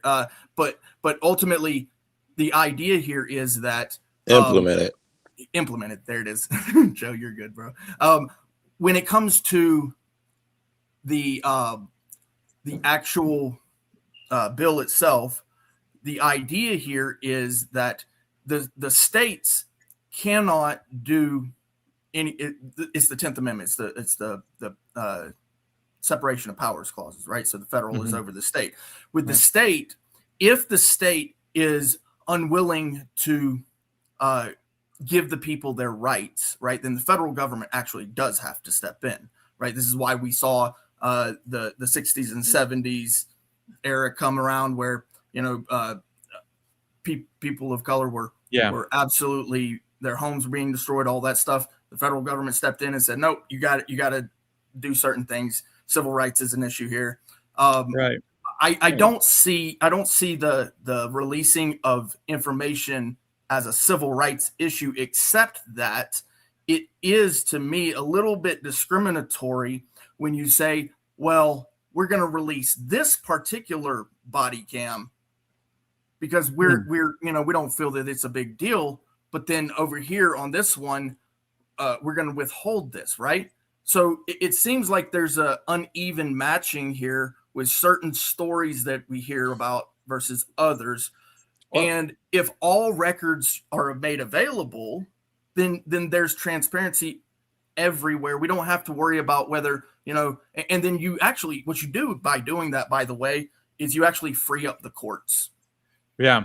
No, I think body cams on officers is something we have here now locally in our municipality, and I think it adds more safety to the officer and to the citizens, and it brings the accountability that you're looking for. And I think we're seeing more of this with the technology that we have now, and the funding for it and the support for it is something that could bring more accountability to law enforcement, and it just it's going to increase public safety and transparency, and I think that's something we all want to see. But again, I think there is some dangers with the federal government overseeing local municipalities and that needs to be. I mean, we've seen some examples of this, I think that have been very questionable with the National Guard lately, and some questions of federal powers potentially abusing its power over local enforcement. So something to be mindful there, that, sometimes there maybe is some limits to the federal power when it comes to local police. But the accountability and the oversight with body cams is something that I see no downside to, and I think it provides again more safety to the citizens and to officers. Excellent. Yeah, no, I appreciate that. Yeah, I'm actually in Albuquerque, so yeah, Okay. the whole what is it? Federal oversight thing happened here not too long ago. They've had national troops on the ground for quite a while. The Medina, the chief here, just retired. I don't know why, but maybe it's got something to do with me asking about his oath of office not being signed, which I think is a problem. But regardless of that, I'm going to hand it over. Before I do, like I said, I appreciate you being up here, and I really appreciated your stance on war. Your stance on war is probably very much aligned with mine. I really don't need to ask too many questions about that one. I think diplomacy is the best way. Thanks, Clay, and great shirt. Thank you. It is a nice shirt. You look very nice, Clay. Thank you. And let's go ahead and move on to you, my friend. Question, comment for Andy? Thank you, Sarah. I heard earlier something that you were wanting to push for using LLM summaries for bills. Did I hear that correctly? Well, this was a brief discussion point when we're talking about how lengthy some of these bills have become, and how that it's hard to digest, and that most of our people voting yes or no on these bills probably don't understand the full weight of what they're passing. So it was just a talk point and something that came to mind. I don't know if that's the best way. I don't think it's, obviously if you're summarizing something, you could be leaving out something very important. So it's open to AI's interpretation there of what's the key factor. So just a talking point, the problem that I think we're having with a lot of these bills is the length of them, and how lobbyists are able to get their interest passed into things that are hidden in the page 900 of these bills. So.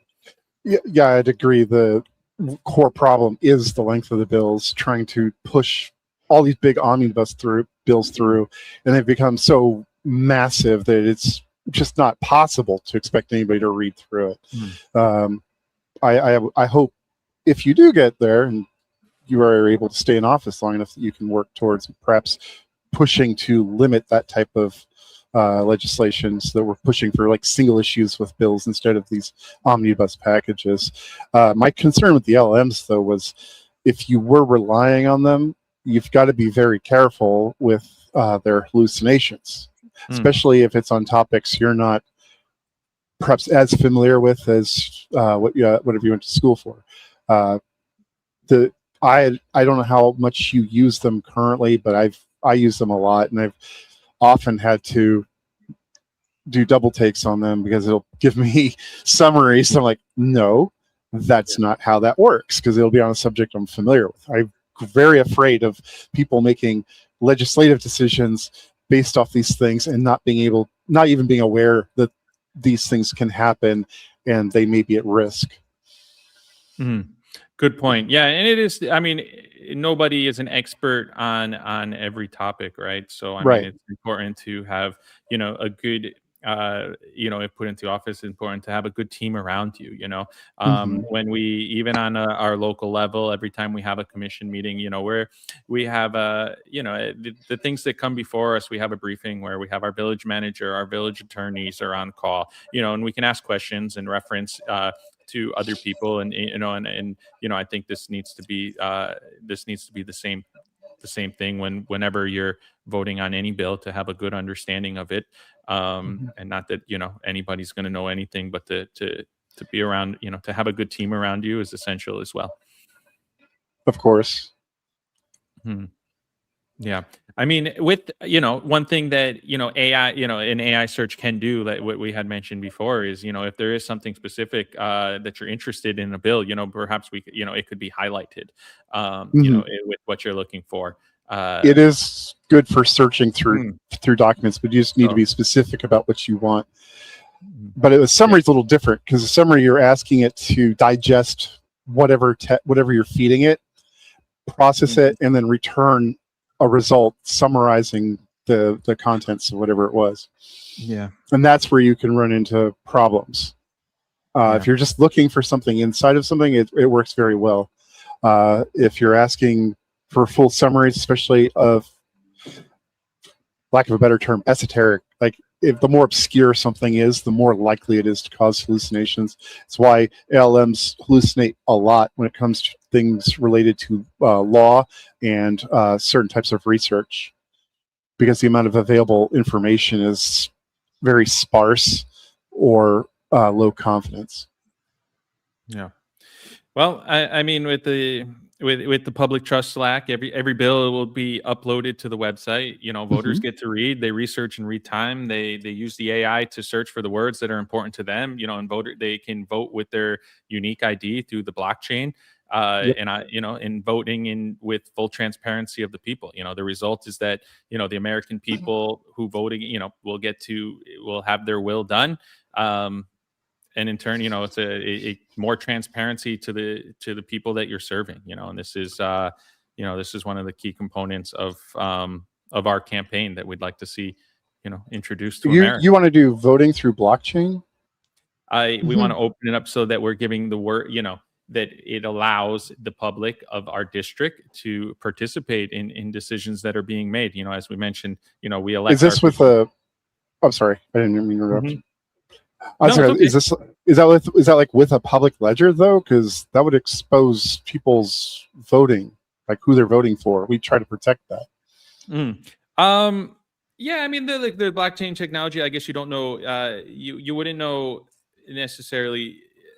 Everybody would get one. You wouldn't know who is who, right? So I mean, there is maybe some way that we can keep privacy on who's voting, but you could see the results of what the district wanted without necessarily seeing who specifically wanted that.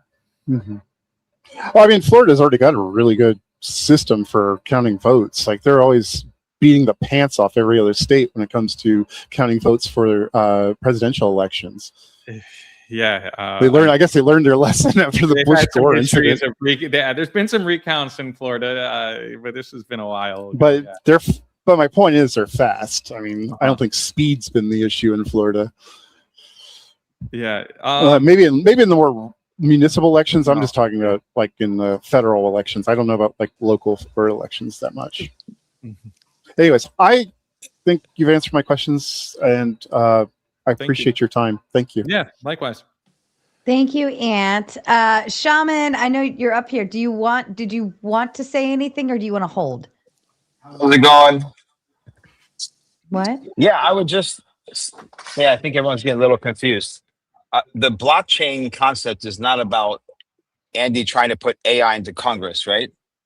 The point of it is that the voters are going to have a unique ID, and they vote for or against the bill based off of their ability to read the bill, right? So we have access to the bills in real time. They can use AI to search through the bill however they decide to, then they make a vote.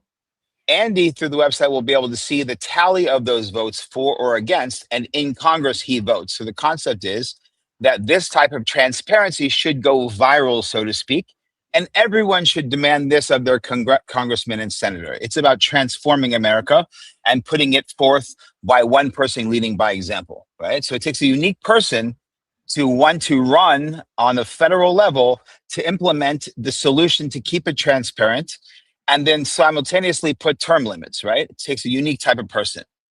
Get it?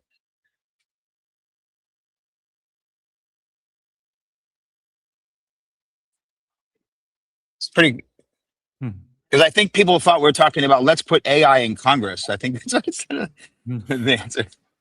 Yeah, no, I understand the blockchain concept.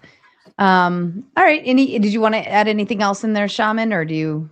No, I think this is going to be great. I'm curious more to hear what everyone else says, All right, perfect. All right, I'll pass it on. Calvin, so happy to see you up here, my friend, because you do stand, I think, more in the Democratic position based on things I've heard you say. And I think some shots were fired at the Democrats backstage when the fire drill was going. So I'm wondering if we'll find some disagreement here. Calvin, go ahead with your question. Hi, Sarah. Hi, Andy. Thanks for Hello. the opportunity to speak to a candidate. This is special.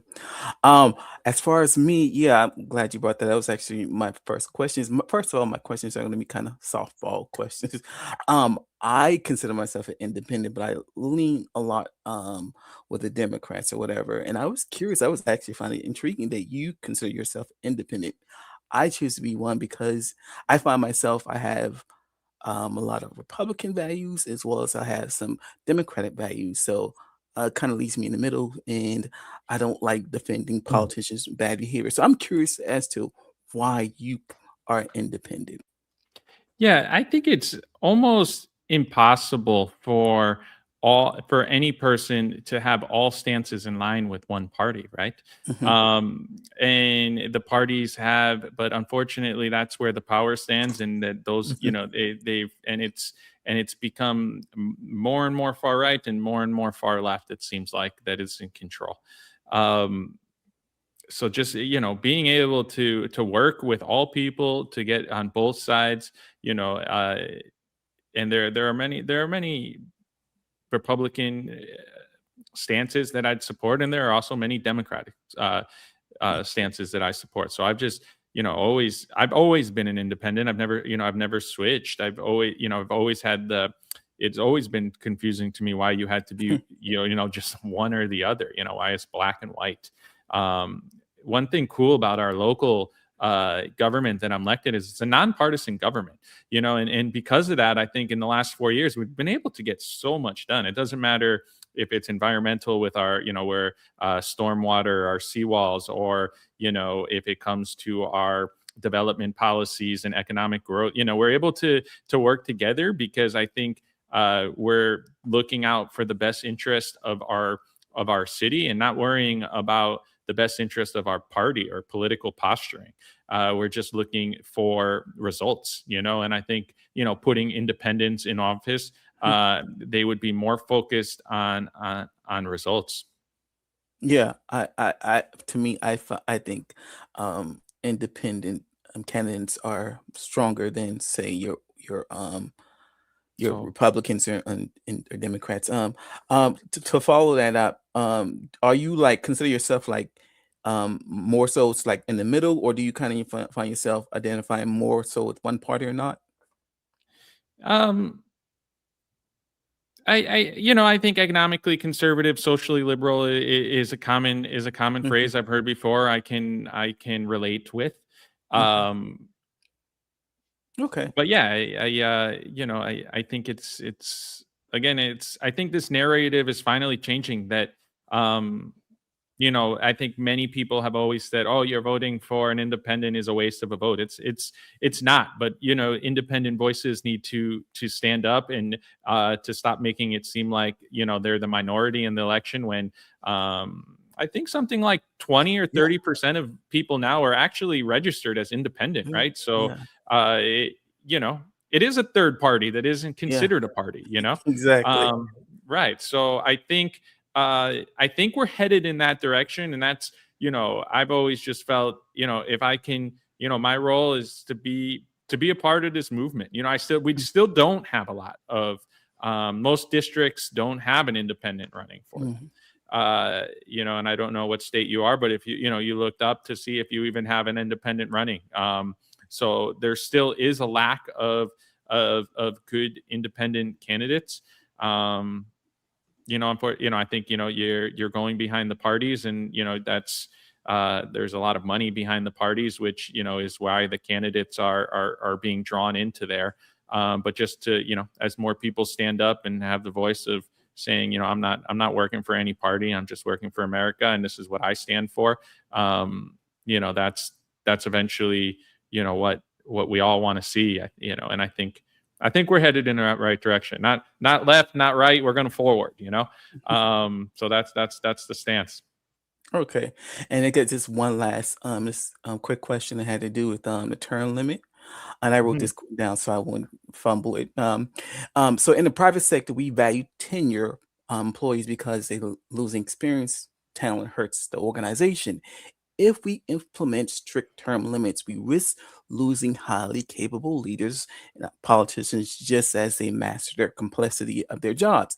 Is there a middle ground that allows us to keep top political talent in place while building stronger guardrails to prevent the corruption that oftentimes comes with long-term power?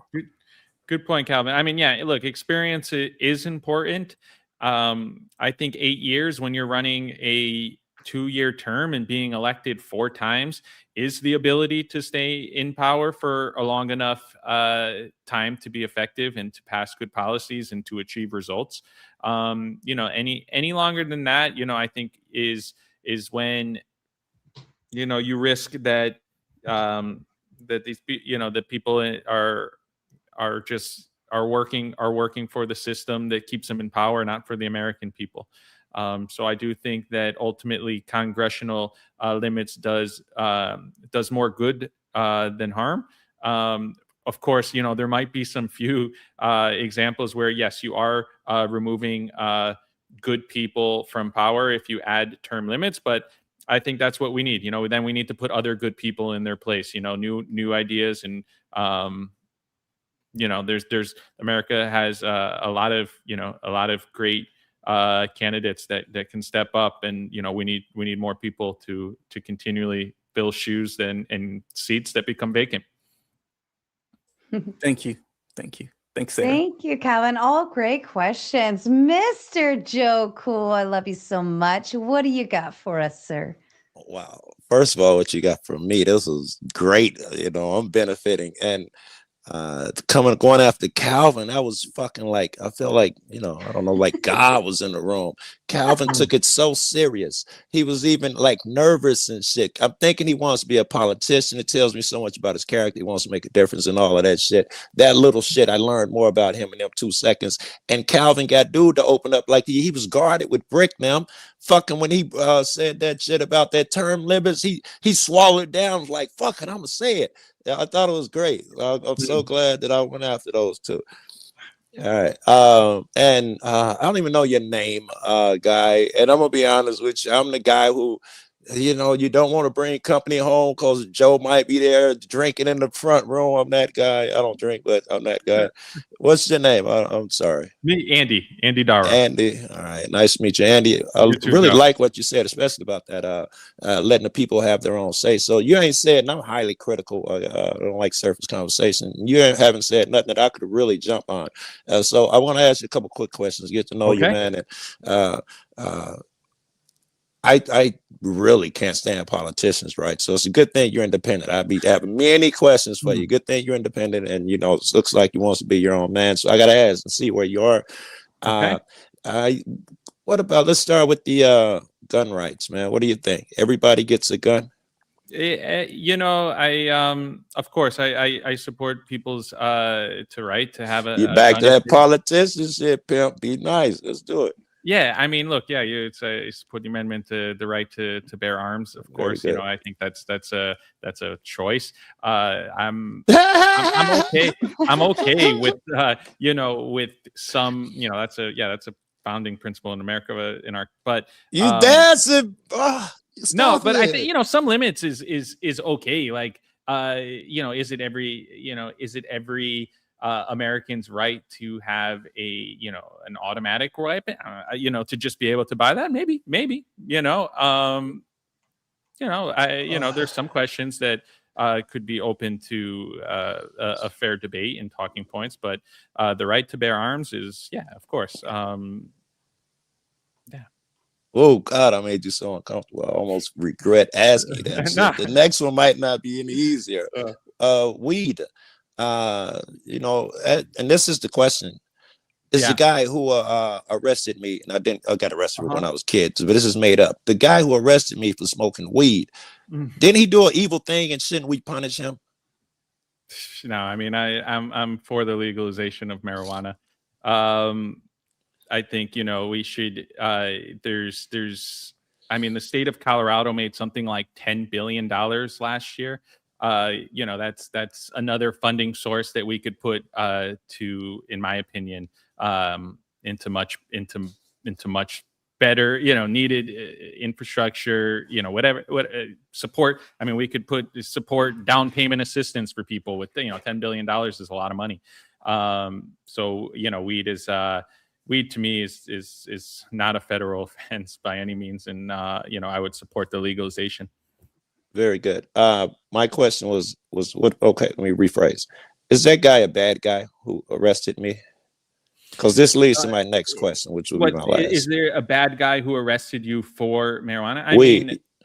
Is he a bad guy? Is my question. I mean, if you're following, I mean, if that's what the law is, right? So, I mean, the guy who arrested the law you determines what's good and bad.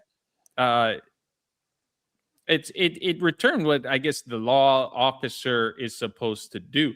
But if you're asking me on my stance on it, and I know the law, I can read too. I'm asking you, yes, what you think. Was he a bad man? I didn't ask you for your stance. You gave me that the first time. I mean, look, on a generalization, no, I don't think a man would be bad for arresting somebody because the law is there, but that law needs to be changed. We have too many people. I mean, weed should not be a crime. That was my last. I'll let you off the hook. We got plenty of time later. That's an easy one. That's an easier one for me than the gun policy. So, no problem there. The last part that I wanted to comment on a little bit is all of this leads to why I don't like politicians, period. I think it's everybody gets in there and wants to control other people my way. Why would I like you? I got to see if you line up with me, and then you got me. I'm worse than no better than the left, right, and so and so. You got to leave people alone. That's what I am saying. So when we get in, when it opens up a bit, I'll be ready for when I get to say something, man. I want your hands off of me. I don't want someone who thinks he can be in there a leader. I don't need leaders. I need public employees, servants, followers who do what I say. That's why I like what you said about the voting thing.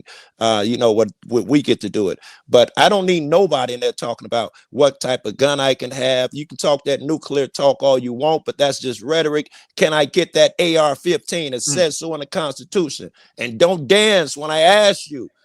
Right? All right. You guys. All right. Well, and I also on this, we should shrink the size of, government. We don't need to big government to oversee everything that we do, right? I mean, the government is supposed to be there to work and support the people. So yeah, limited size government, I think is a good thing. All right. And Brick, you did well. You covered all the transparency shit, which I would have covered. So good job. Cheers. Thank you, Joe. Thank you, Joe. For the win. Welcome back, my friend. Go ahead. Question or comment for Andy. Yeah, I got a couple here, Sarah. Thank you. And Andy, thank you very much for coming up here. It's awesome to be able to have people that are running to be able to come up and just chit chat with regular people. So thank you. My first question is, I kind of did a little bit of a bio search on you, and I saw that you did play soccer and you were a former captain on your team. What position did you play? I was midfielder. Ah, okay. I was a centerman myself. Nice. Watching some World Cup now? I am, yeah. That was leading into my next question, and I'm assuming you're rooting for America, right? Wholeheartedly, yeah. Watched Wonderful. the game last night. A little disappointing result, but I think it's okay. We won the group, and we're looking forward to Bosnia game next week, and where it really matters. Yep. So if it wasn't America, who do you like in the World Cup otherwise? In the World Cup? Okay. I mean, my next country, I'm Italian ancestry, but that's not an option in this World Cup. Who do I like, or who do I? Well, I'm saying, who's your favorite, to win it aside from us, of course? I think France is the strongest. If you're looking at the strongest nation, the team in it right now, England, Germany, Spain, they all have strong teams, all a good chance. But I do, I believe that we can win. I think that the Americans have the best team they've ever had. They've been getting a lot of support. The World Cup is in America, so if there's ever been a chance, with this team, they're young, they're fast, I think they're athletic. I think we pose a good chance. So I'm July 1st. I'll be watching the game and cheering for America all the way. Very cool. So last question regarding sports. If you are to win your race, would we be seeing you potentially in a congressional baseball game? Making any Yeah. fun catches? Sure. If there was a congressional baseball game that I could participate in, absolutely. We need congressional boxing. That's what we really need. I'll I'll take up in that too. You know, I've always yeah, all athletics. I mean, it was a big part of my youth growing up, and you know, I still support, and it's still a part of my lifestyle now. Hey, Sarah, I was asking Andy. I said we need to bring back legal public duels, and he said that's too much. So you see, he's centered. No. We totally need to bring him back. I agree, but he doesn't. You know, he says too much. It'll bring the real men who want to actually stand for what they believe in out into the It'll world. stop that troll shit real fast. Yeah, Omar, I'm with you. Yeah, bringing duels back. Yeah, Look, legal I've been wanting to mutual go to combat federally. We have federal I've been safe wanting- zones, mutual combat. No one has to pay for the funeral. Let's go. All right, for the win, back to you, sir. All right, so we'll get into the nitty gritty. So I kind of looked up into the 24th congressional district that you're in there. It seems like predominantly it's been kind of Democrat ran for the majority of the time. So as an independent, it looks like Gonzalez, she's not Trump endorsed. As an independent, would that be something that you would consider asking the president for and helping your chances? Yeah, I think to have any shot in my district, I have to win the Republican vote and then be able to get, some centrist. It is, your research is correct. It's considered a Democratic shoo-in. You know, if you read the Miami Herald or whatever they say about the district, the Republicans do not have a strong candidate running in there. You know, so I think there is opportunity to pull from the right. But I also, you have to be able to help. And I've been asked this. How do I think I can help? Well, I think my strengths and my background, in housing and what I've shared about property insurance is really what the people want. To be able to help deliver results for this district is something I think I can do. I mean, I know I'm in real estate background. I know how to get real estate done, and I know how to, deliver these results. If given a chance for my district and opportunity, I think I would deliver for the people of 24. So I hope I, get the opportunity to do so, but I won't be able to do so without at least earning some Democratic support. So it is essential to have to be able to appeal to both sides. I agree. The independent's like 24%, and then the Democrats like 60. Sorry. Let For the Win have his time. Sorry. Yeah, I'm pulling for you, Andy. You seem like a cool cat, and you got a long hill battle against these Democrats down in that district. So, I think it'd be awesome if you got a Trump endorsement. I mean, he doesn't generally do that to independents, but you seem like a very strong candidate, maybe stronger than Gonzalez potentially. But I think that'd be a goal. It would go a long way for your chances. So appreciate your time, Andy. Thank you. Thank you. On that, I have good relationships as a local municipality with the Republican representative in our district.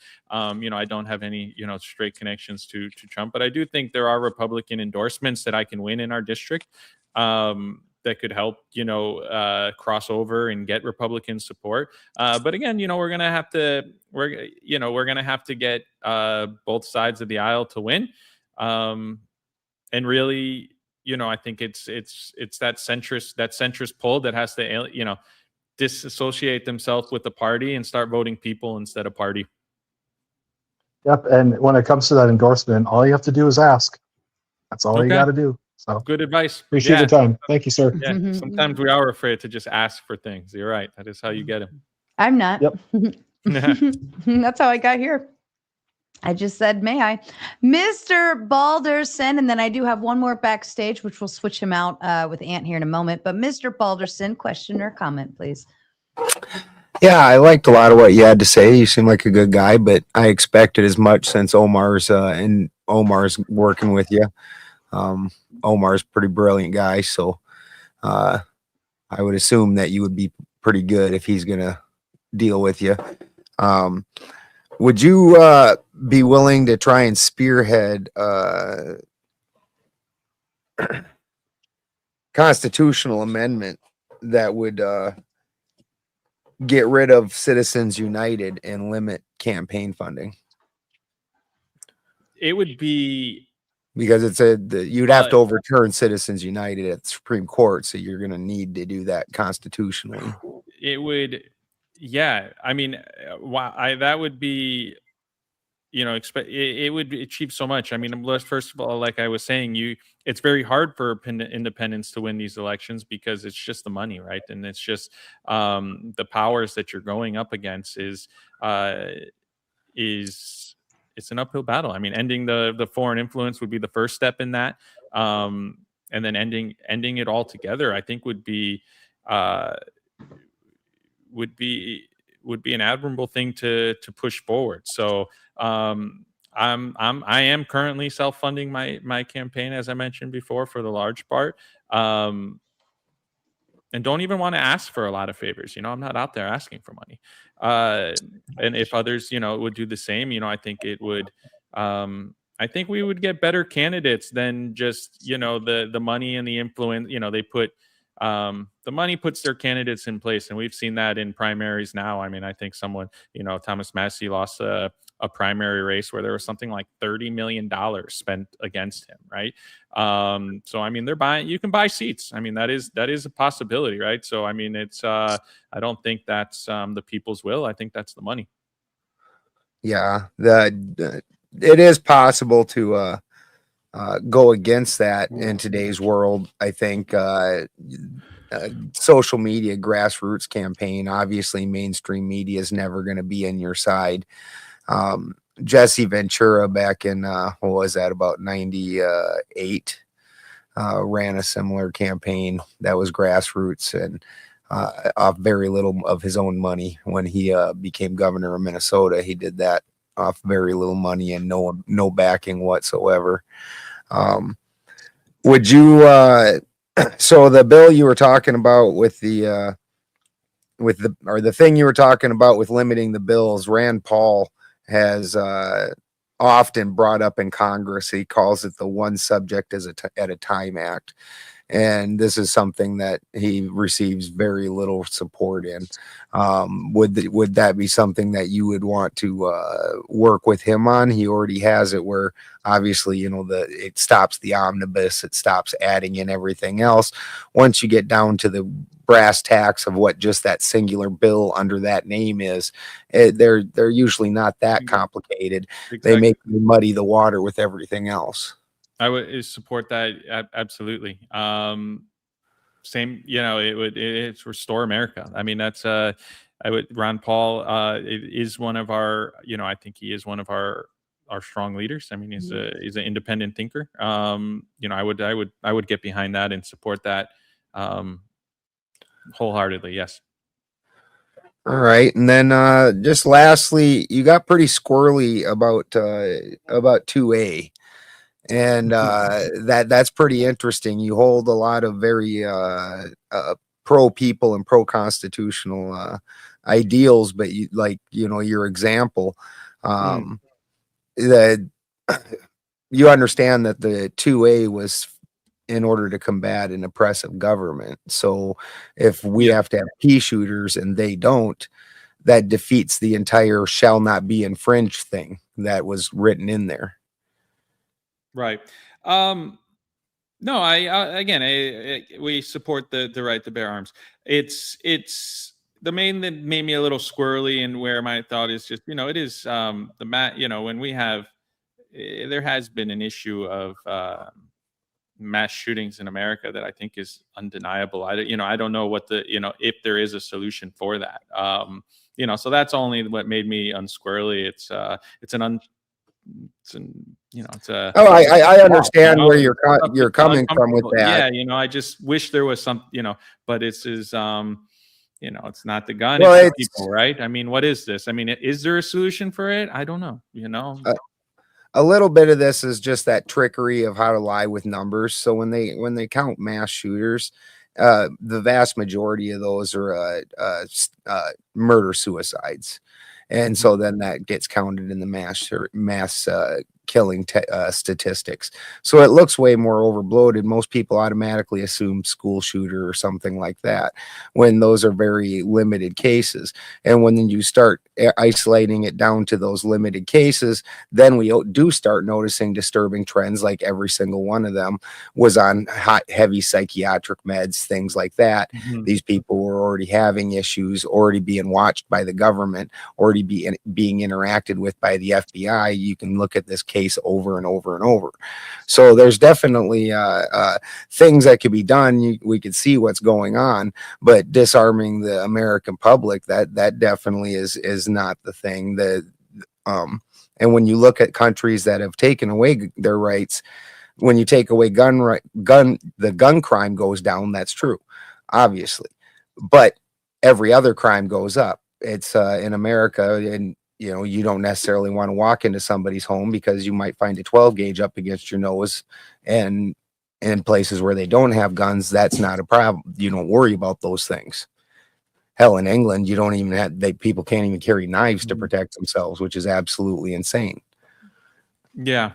No, I mean, look, my squirmish response was not anything that, I'm a supporter of the Second Amendment and the right to bear arms. That's it just came down to, it makes me uncomfortable to think of, of what I just shared before. I mean, Benjamin, maybe you're saying maybe the numbers are taking out of proportion, but when you look at, America does it have a gun violence problem? I mean, it's a fair discussion. That's all I was saying, but it's not definitely a fair discussion. The solution isn't taking guns away from people.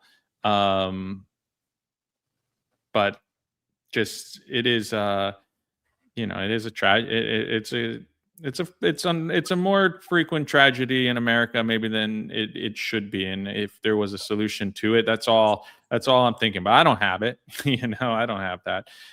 Mental health is a big thing about it. I think, Ben, you were kind of touching that too, right? I mean, it does seem like most of the shooters are have some deeper problems that that if we could help, we just need to help. We need to love all people. That would cure a lot too, right? I mean, that's the solution. If more people had all these outlets and solutions and support systems around them, we would probably see less of this crime. But it's not. It's not in any. I wouldn't be in any stance to get rid of the Second Amendment or anything like that. So I hope my response wasn't taking with that consideration. I appreciate it. I appreciate your answer and your time, and I definitely agree there's a mental health crisis in this country that needs to be addressed. There's no doubt about that. We had just as many guns per capita, 40 years ago, but didn't have this problem that we're having. So that's obviously there's a mental health issue. Thank you for giving me your time. Appreciate it. Thank you, Ben. And Adam, welcome back, my friend. Go ahead with your question or comment, sir. Thank you for letting me back on the panel, Sarah. Sorry for my call the other day. My question to you, sir, it's great to talk to an actual political candidate for once than the TV. I have a habit of yelling at you guys. What are you going to do to combat socialism? Because I think that is the biggest problem in America on the rise right now for the Democratic Party. Yeah. I mean, look, I'm a capitalist all the way, right? So, I mean, if you look at my background in my industry, I support small business. I don't mean to cut you off. I did some homework. So this is where I support our economic growth, and I think this is essential. So, I mean, these are some of the fundamentals of what I stand for. I mean, of course, socialism, there isn't really any successful example of socialism that has worked, right? I don't think so. In many ways, I do think I have, I maybe I have definitely more in line with the Republican growth on the economy. But just was swearing allegiance to no party, ever, so it's really an issue by issue. And there are plenty of things I think that the Republican Party does not get right. So it's, it's an issue by issue, but the opposite of socialism. I mean, capitalism is the only way, and that will continue to be the way of America, and how I think America has grown to become the superpower it is now. We got to keep it that way. I absolutely agree, but you're also in a very difficult position as an independent, because not only do you got to compete or contend with, with Republicans that might not agree with you, but you're going to have these extreme Democrats that are definitely not going to agree with you. And I think that's going to be your biggest uphill battle. Now, I don't think all Democrats are evil people, but the ones that are winning right now, they don't care for America in any sense of the word. So that's where my question really lies: is what are you going to do to try to keep the balance? I mean, we're gonna support economic growth. I mean, building, economic, has been the core pillars of where I've been in my local commission. I've been one of the most spoken, ambassadors for our development here and for our economic growth. And I want to take that on to a grander scale with the district. So it's and supporting, policies that I said before too, and we're limiting the government, and we're supporting the private sector, and we're putting policies in place that help the private sector. I mean, I think that's what we need. That's anti-socialism right there, right? I mean, that's government making policies to make a stronger private sector. That's what we need. We need the government to be there to make small business owners stronger, to make entrepreneurs stronger, to make companies stronger, not the opposite way around, not for the government to gain power of these businesses and development. So of course, 100% there with you. Capitalism over socialism any day. For sure. My last question, and I gotta go. I just wanted a quick chance to talk to you. Is would you reject an endorsement from Trump if he did offer it, given the stigmata that will come with it? No, I wouldn't reject it. Of course not. But at the same time, I also wouldn't reject an endorsement from Joe Biden or Kamala Harris. So if they want to say that they get behind me, sure.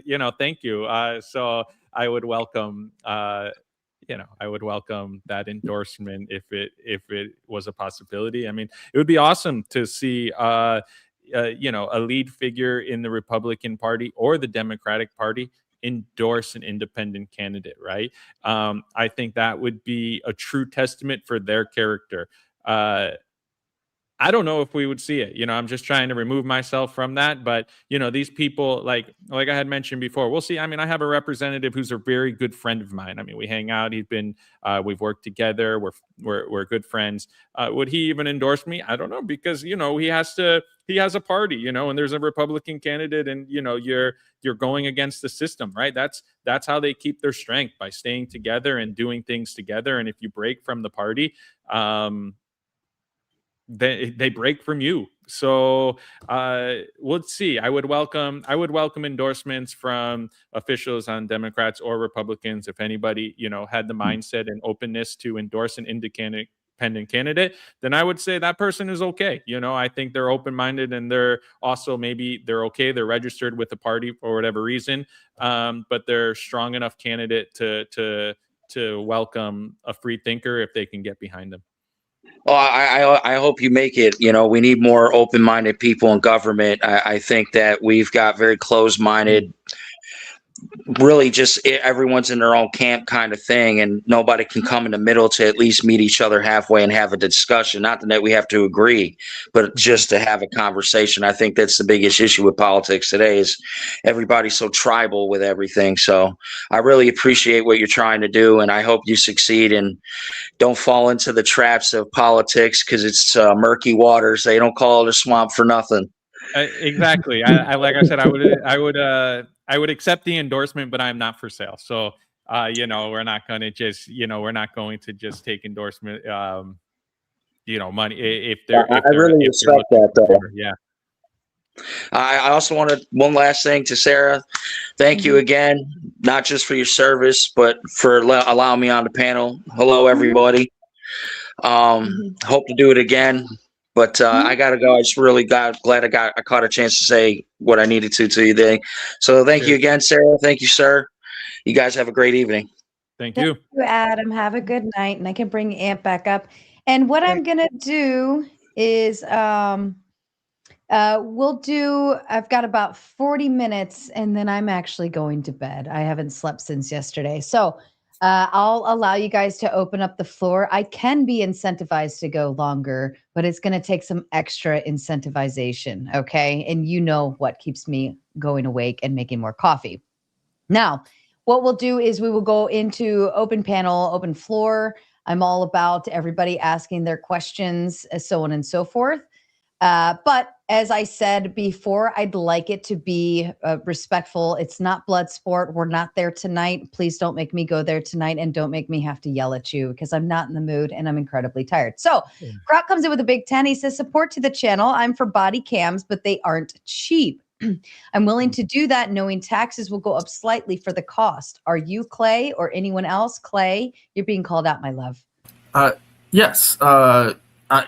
Personally, I don't care how much money. Like I learned in 2008 through 2010 that the bailouts, it really opened my eyes for the banking system and what's really happening. Geneva, the World Bank, all that craziness. It's crazy. So especially I'd like to point this out for the candidate on the screen as well. I know that he's a financial guy. He's into real estate. That's his thing, right? So I'm sure that he's familiar with the banking system and a lot of the challenges with being conservative in that nature, because I know Kraut's conservative. But personally, I don't care how much money is that you spend as long as you're doing the job correctly. But what that means is that you're not overspending. Right. So whatever the body cams cost, yes, but don't charge me more than it costs. Sarah, any one lawsuit would cover those body cams that they ended it would up also be a paying lot for. cheaper than the wars were. Just Sarah, one lawsuit. Sarah, after you ask everybody this question, I assume normally you do that, and if you do that, I would like to expand on this further after you ask everybody's input on this. God damn, I don't know how to talk tonight. Are you talking about on the body cam? Yes. The question is, I'm for body cams, but they aren't cheap. I'm willing to do that knowing taxes will go up slightly for the cost. Is anyone else in agreement with this? Yeah, you can kick in at any time when she read one of those, man. And I was kicking in with the lawsuits that these police have to pay. Body cams would have, or at least could have prevented that. Even one of them would pay for any township's body cam. Money is not a factor. If you look at it that way. Well, I would say that the war on terror was $300 million a day average for 20 years. So probably it would only cost about 2 days of our international wars to cover all body cams for all police officers, both local and federal. I would say 2 days of no foreign wars, probably. But I'm not a mathematician. And I would say that the militarized equipment that the police have been getting, rather than looking like fucking Barney Fife going out there looking like Rambo, they could maybe hawk that to some, civilians that want toys and use that to pay for it. Yeah. There was a story today about some guys, some SWAT team went to this 78-year-old grandmama's house, knocked the door down with battering rams and all of that shit because of Find My iPhone thing pinged there. And they were like, they had to justify all this equipment and Bearcats and shit they got. Yeah. No, if you ever walk around with a gun, right? Like if you walk around with a gun, you have a gun. So you're like thinking like if you walk around, for example, with a bag of candy, you're thinking about eating candy 100 times, 200 times a day, right? So you walk around with a gun. So these guys are sitting there training SWAT with all this military equipment, sitting on their ass. So as soon as there's a call, they like load them up, I understand, but at the same time, not as a citizen, that's like bullshit. Now, I do want to recognize as well that Andy obviously wants to represent his voters, right? And his voters in the 24th district in Florida, they're going to tell him, one thing, and I want him to honor what he's being elected for, right? So his voters are going to say exactly what they want him to do. with that said, there is a morality, there is an ethics, there is a principles to what it is that he's being elected for, right? And primarily that's the Constitution. So if we're talking about the Constitution and the people's rights, and this is why I brought up the accountability thing and Florida banning the ability for cities to make police oversight boards. I mean, I don't personally feel like the police oversight boards do as much as I wish they could. They're pretty worthless, yeah. But they do get that body cam. Yeah, They better do than get that. nothing, yeah. Did anybody else have an answer to Kraut's question? If not, I wanted to let him expand on it the way he wanted to. All right, go ahead, Kraut. Yeah, so basically when I brought that up in the chat, because Clay and Andy were talking about it, you got to put me and Andy next to each other so people can see the resemblance, Sarah. But so I put that in the chat. Anything like him? So not even close, Kraut. Not even close. Andy's got a much more pronounced chin. Yeah. All right. Well, I'm gonna take it off. Andy looks like a grown ass man. I was wondering this whole time why Kraut had a boy band picture up on his freaking face. I see. That's me now. That's supposed to be me, man. Yeah, not even close. Kraut, I think you need to get some glasses, or maybe if you have some already, get them fixed because you are so far off. That's funny. It's not even close. But go ahead. I'm gonna It could be a worse. It could be a worse photo. I'm not offended. But yeah, so there's some people in the chat saying that no more taxes or body cams aren't needed just to be lawfully. So I guess, Andy, to really ask you a question, because in today's modern age, our politicians are representative for taxes. I'm pretty sure. So like I believe taxes for roads, schools, body cams, like I just said, and I know other like I said, people in the chat are saying no more taxes. Like could you name a couple other things that you would tax as a representative besides like schools and cameras, like I just stated, if you could? What you would tax? I mean, look, I think I'm also support for low tax. Of course, one of the things that I think Florida is doing great right now, no income tax. And in November, if you've heard or haven't heard, it's on the ballot right now to even remove property tax. Meanwhile, Florida runs a surplus. They run a surplus in the budget, right?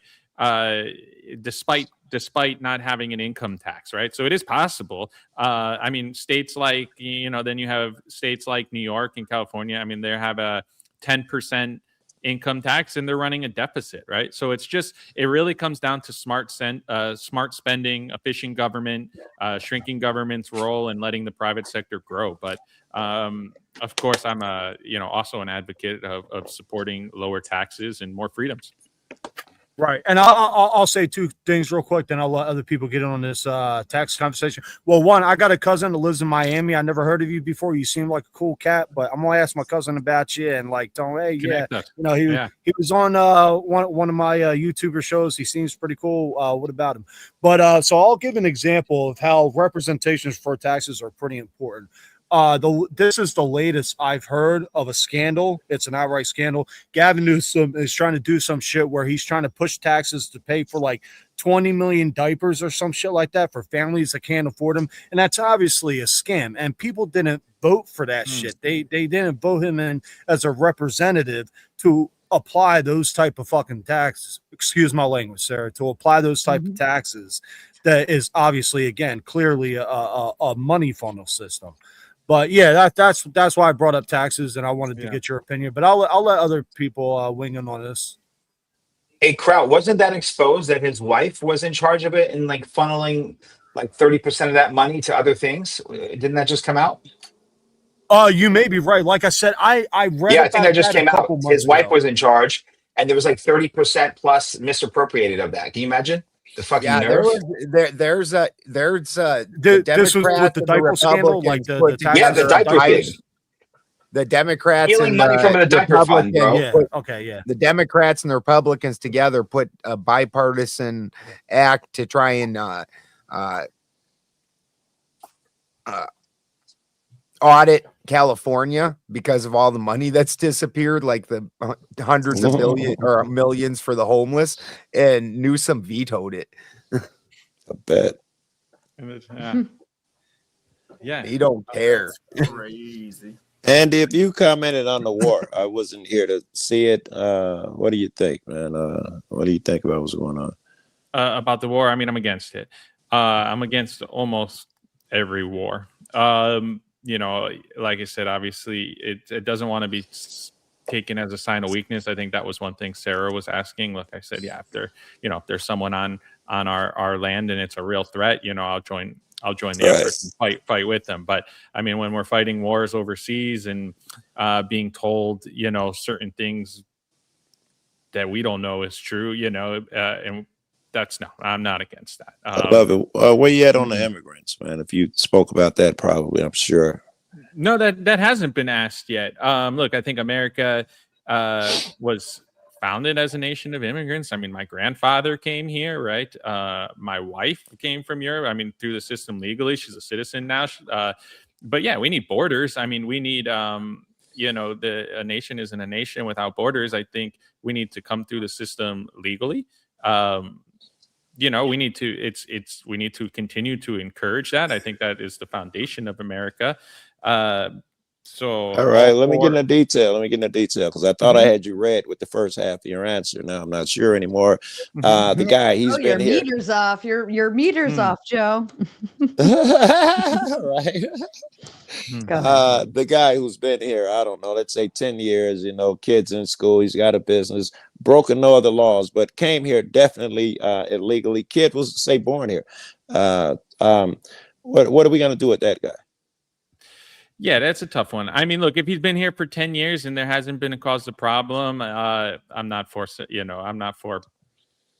breaking in and pulling this guy out or anything like that. You know, but quick path to citizenship type shit. Yeah. Yeah. You know, that's a tough question, you know, because I do think America needs to enforce, you know, there has to be a policy to legal immigration and it needs to uphold that. I agree with that part, but the other thing, the reason we're mad at him and the reason it's only a misdemeanor entering this country is because he skipped through the vetting process. 10 years without breaking the law is a great vetting process. We have no argument left anymore if the guy been here that long and is, you know, joining society. He's not a threat. He's proven not to be a threat and just wants to achieve the all-American dream like everybody here. I mean, right? I mean, that's, again, would like to see them come in legally, of course. But again, wouldn't be, I mean, that guy who's been here for 10 years with causing no problems doesn't, you know, I don't think it's your heart. All I'm looking for, buddy, is your heart. Everybody, every politician, man, you're gonna have to make some tough decisions. I don't care. There is no just do what the voters say. You're gonna come into play at some point.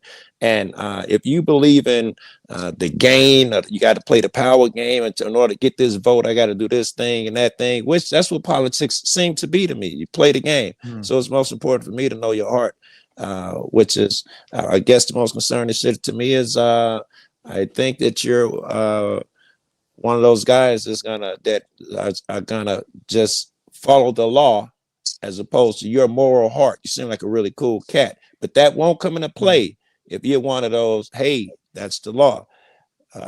For instance, I don't know. There's a million laws. Good examples of this. I can get into something because I know Joe, you're gonna be long-winded. I want to talk a little bit about the Terry stop.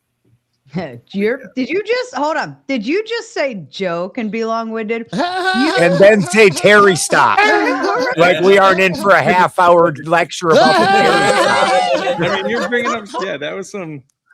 Clay. Go ahead. That'll do it, though, Clay. But that's the right one, right? That's the right one because there's laws now surrounding the Terry stop. It literally abuts the Terry stop. It's stop and frisk. It's all these pat down laws, right? And essentially the tenants for the Terry.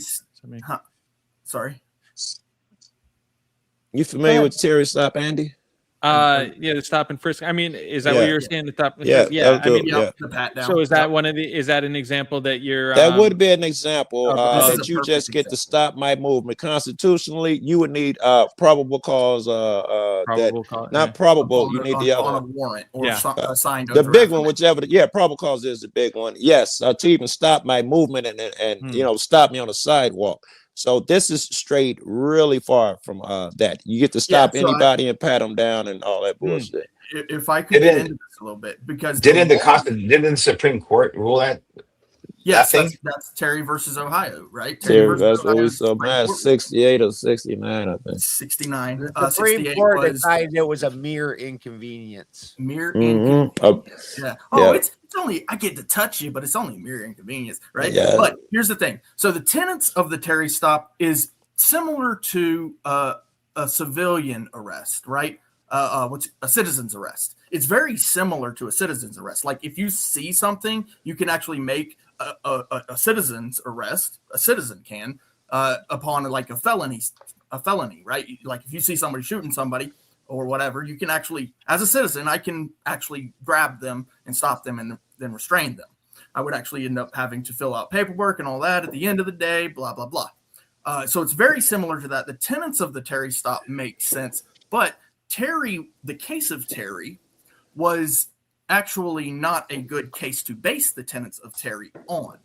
Terry was pacing back and forth in front of a jewelry store, and the cop saw this. He said, I believe that Terry was about to commit a crime. And then he was patting him down. He put him up, he did the stop and frisk, patted him down, found that he had a firearm, and then later found he was a felon. And so because of this, officer safety was born. So the idea that he actually needed to take the gun away from Terry and put it to the side, make sure that Terry wasn't dangerous as a criminal, identify him, make sure he is who he says he is, finds out he's a felon. Now he's actually, it's like a pretextual stop, essentially, at that point. It's an emergent circumstance because the cop believes he is about to commit a crime, is committing a crime, or will commit a crime in the future. And that the tenets are fine, but just like Terry, it's being abused. So the cop will stop and tell me I can't go anywhere because I'm holding a camera, right, in a public building. This is one of the problems that you'll see with First Amendment auditors. The people in the building will call the police, and the police will come and say, there's a guy here with a camera. The police will come, and the people will tell the cop, well, it's against our policy. Well, the cop says, all right, you can't go anywhere because I have to make sure that you can be in here. Well, the cop, one, should know the law, right? He should actually already know the law. How do you feel about creating like a PB 101, PB 102, PB 103, etc.? How do you feel about the police being held to a higher standard than the regular citizen because they should know the law versus the lower standard that we're actually seeing in the country, where when they commit crimes, they actually get lesser sentences, lesser punishment, and quite often it gets overturned at appeal because essentially what we're seeing is that it does go up. The DA didn't charge them correctly, so it's a technicality. They get off, and then they get all their pension back. They get all their let's don't forget the part where you say when they commit crimes. Most crimes will never make it to court. They will be covered up 87 different ways. Let's also not forget the part where Clay said that Joe was long-winded. Yeah, let's also remember that Congress, the only effect Congress has over anything like this is like a federal purse strings. Like Congress doesn't unfortunately have the ability to affect stop and frisk on a state level, local level, only on a federal, and they could potentially threaten to restrict funding for that, but it'll only affect federal because they did that before, I believe, Clay, right? And then states were funding it in general. There was this big thing during Obama, I thought. I don't want to defund the police. That's not my No, I know you don't. No, I mean at all. I want them to get as much money as they need, right? No, I'm saying Congress only has the ability to do one mechanism, defund. It depends. If he's fucking federal Congress, he can vote on laws and change the Terry stuff. It's based off of a federal case. It's No, literally no. based on Congress can only vote and affect that by funding. Congress affects funding. Congress writes laws. Yeah, they write laws too. Criminal code. So that's why I was saying PB 101, PB 102, PB. So they should be held to a higher standard, right? On the federal level. Right. So on the federal level, creating U.S. code that actually holds them accountable on the federal level, saying you're a cop. You should actually know the law, yet you aren't upholding our rights. You are breaking the law. I see what you're saying. They can affect, that can affect purse strings if situations occur. Right now, all we have, by the way, is I think it's 242 and is it not? 241. No, it's yes, 241, 242. Right, conspiracy to commit and deprivation of rights. Deprivation of rights. That's all we have right now. The rest of it, we don't have anything to hold them accountable. But I have $20 in my pocket. Tom Carpenter comes in with a big 20, says zero trust, never trust, always verify. A paradigm from network security, a great philosophy to apply to AI and politicians. Any thoughts there, gentlemen? Yeah, it sounds about right. I don't know shit about AI, but I don't trust it. That's a great movie. If you haven't seen it, that's a great movie. Agreed. And Hurricane says with another 20, says no more cameras, no more taxes, live morally, lawfully, and protect yourself. Well, how do you hold on a second? How do you enforce morality? Well, we know how to protect ourselves, which is the last thing he said. Yeah. As long as Andy keep taking our ARs, this will never happen. I mean, it's not like this is an impossible situation. This goes along hand in hand with the mental health situation that we have in our country, because historically there's been high trust societies where this was not often a problem. Of course, there's always the occasional deviant, but the occasional deviant and what we have in today's society are two entirely different things. So there's apparently some things that need to be addressed before we could ever reach that, including accountability, honor, and actual intelligence, like what Sarah was talking about earlier, where the average American reads at a 5th grade level. That's their comprehension. Like, holy shit, that's absolutely insane. Have you looked at what 5th graders read? That's absolutely insane. You shouldn't become as an adult, you shouldn't degenerate to little kid thoughts. Like, that's wild. And so we as a country need to be addressed in that way, where we're and that's I think that all drugs should be legal. But I don't think we as a country have the ability to do that right now. We would implode. But I think it should be that way, but people also should be accountable. Andy. I wanted to get him in anyway. Andy on what Balderson said, he thinks all drugs should be legal. And I'm jumping on that because that's my control thing. You are deciding what a man can do, what he could do, whether, what do you think about Balderson's all drugs should be legal? All drugs? I mean, is it for anybody to just to be able to do heroin, recreational heroin if they want to? Smack. Yes, let's stick with that. Yes. No, I mean, why do you assume it would automatic? Hold on though. Why do you automatically assume it would be recreationally? Like myself, I live 2 hours from the grocery store. If something happens to me at my house, we have to deal with it. So we keep different things around. There's no reason I shouldn't be able to keep heroin around, because if I break, like just a couple months ago, the bolt sent me flying 10 feet in the air and I landed sideways across some angle iron and broke a couple ribs. That hurt a little bit. I wasn't being an addict, little bit, but I could, a little bit. Broken but I ribs couldn't. I'm adult enough to understand when something's messed up and I can use some relief before I go driving across the mountain through mountain roads for 2 hours to get to a hospital. You needed opium. Yeah. Yeah, well, I mean, that's all heroin is a derivative, is a extract. It's wasn't it a fucking cough syrup way back in hold on. So Andy, basically what Ben is saying is you presumed recreational use only, but I think Ben is adding the caveat that it wouldn't just always, people typically assume recreational, but there are other medicinal purposes that Ben is referring to here. Yeah, that I wasn't aware of with medicinal purposes of heroin, but Opioids. Potentially, then yeah, I need The to be real educated on that. Oh yeah, but it's not like So you I do don't know think it should about be it. criminalized. No, I don't think drugs is then Yeah. if there's an issue, I think if people need help, I don't think you should be operating any car under any info of using any drug. Okay, that's a crime. But just the use of crime, no. But is it to recreational use or? I mean, but then yeah, to recreational use, all drugs probably wouldn't be supportive of, and but medicinal use, okay. But yeah, you'd have to educate me a little bit more of the medicinal uses of heroin. Well, that's what the cards are heroin normally is just for, right? opium.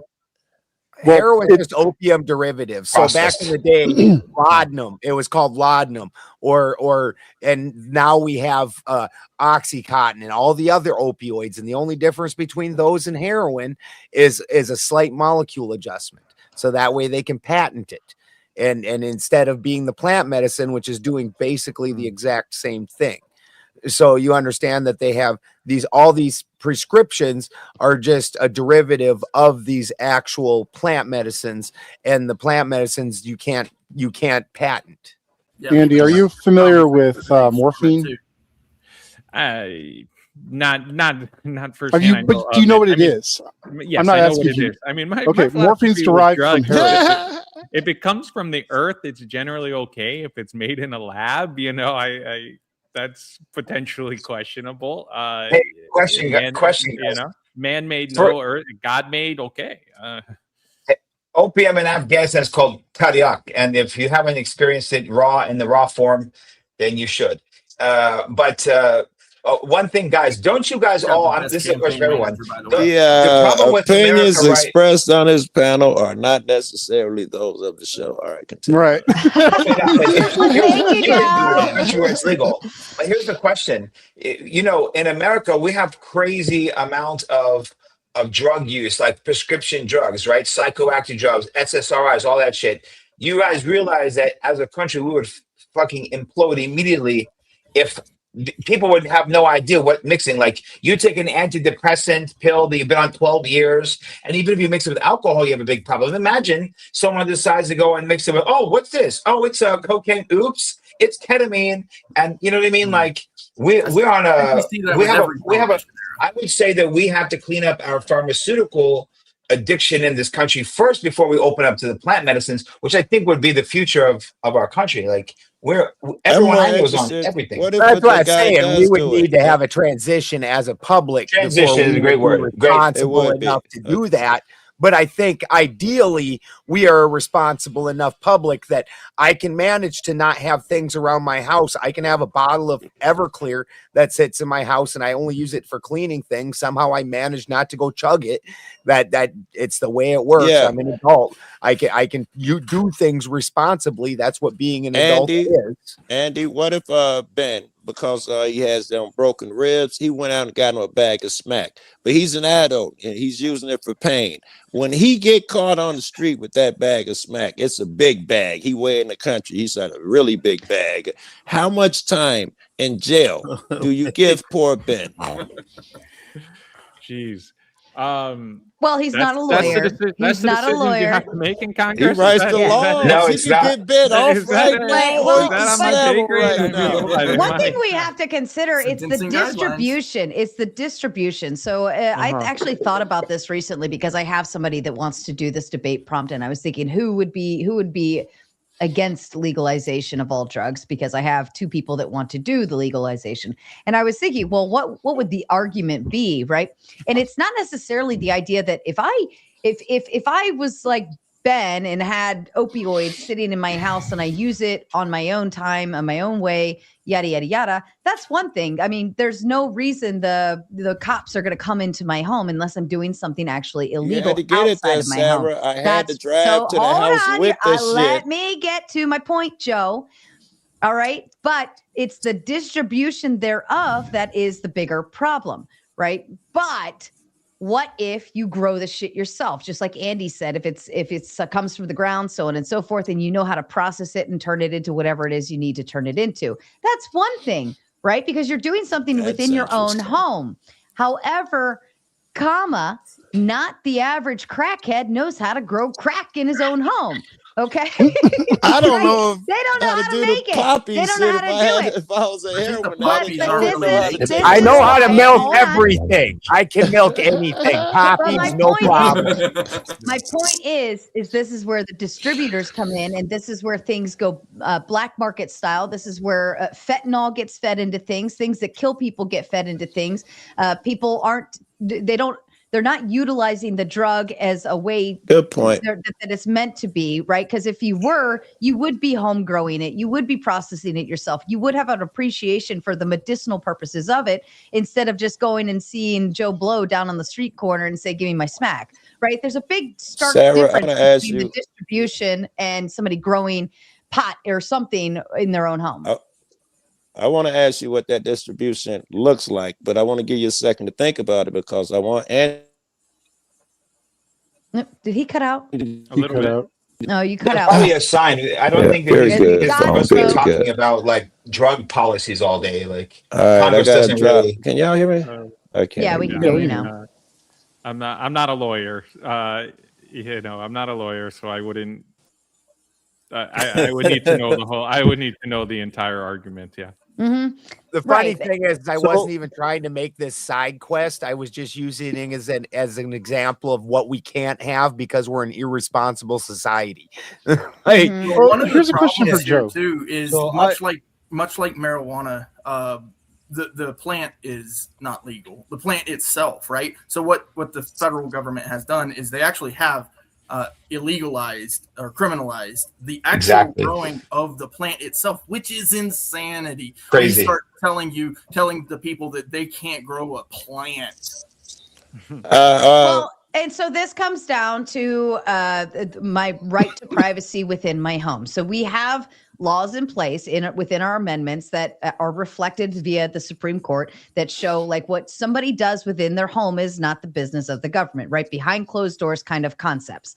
This is why gay marriage was kind of okayed later, because it's like, look, if you're gay, like what you're doing that is gay is within your home. So why are we argument, Sarah. Why are we investing ourselves into the homes of people? We should only be concerned with what people do outside of their homes that reflect on public space or interfere with other people's rights. I would say let Andy address it. Let Andy address it, please.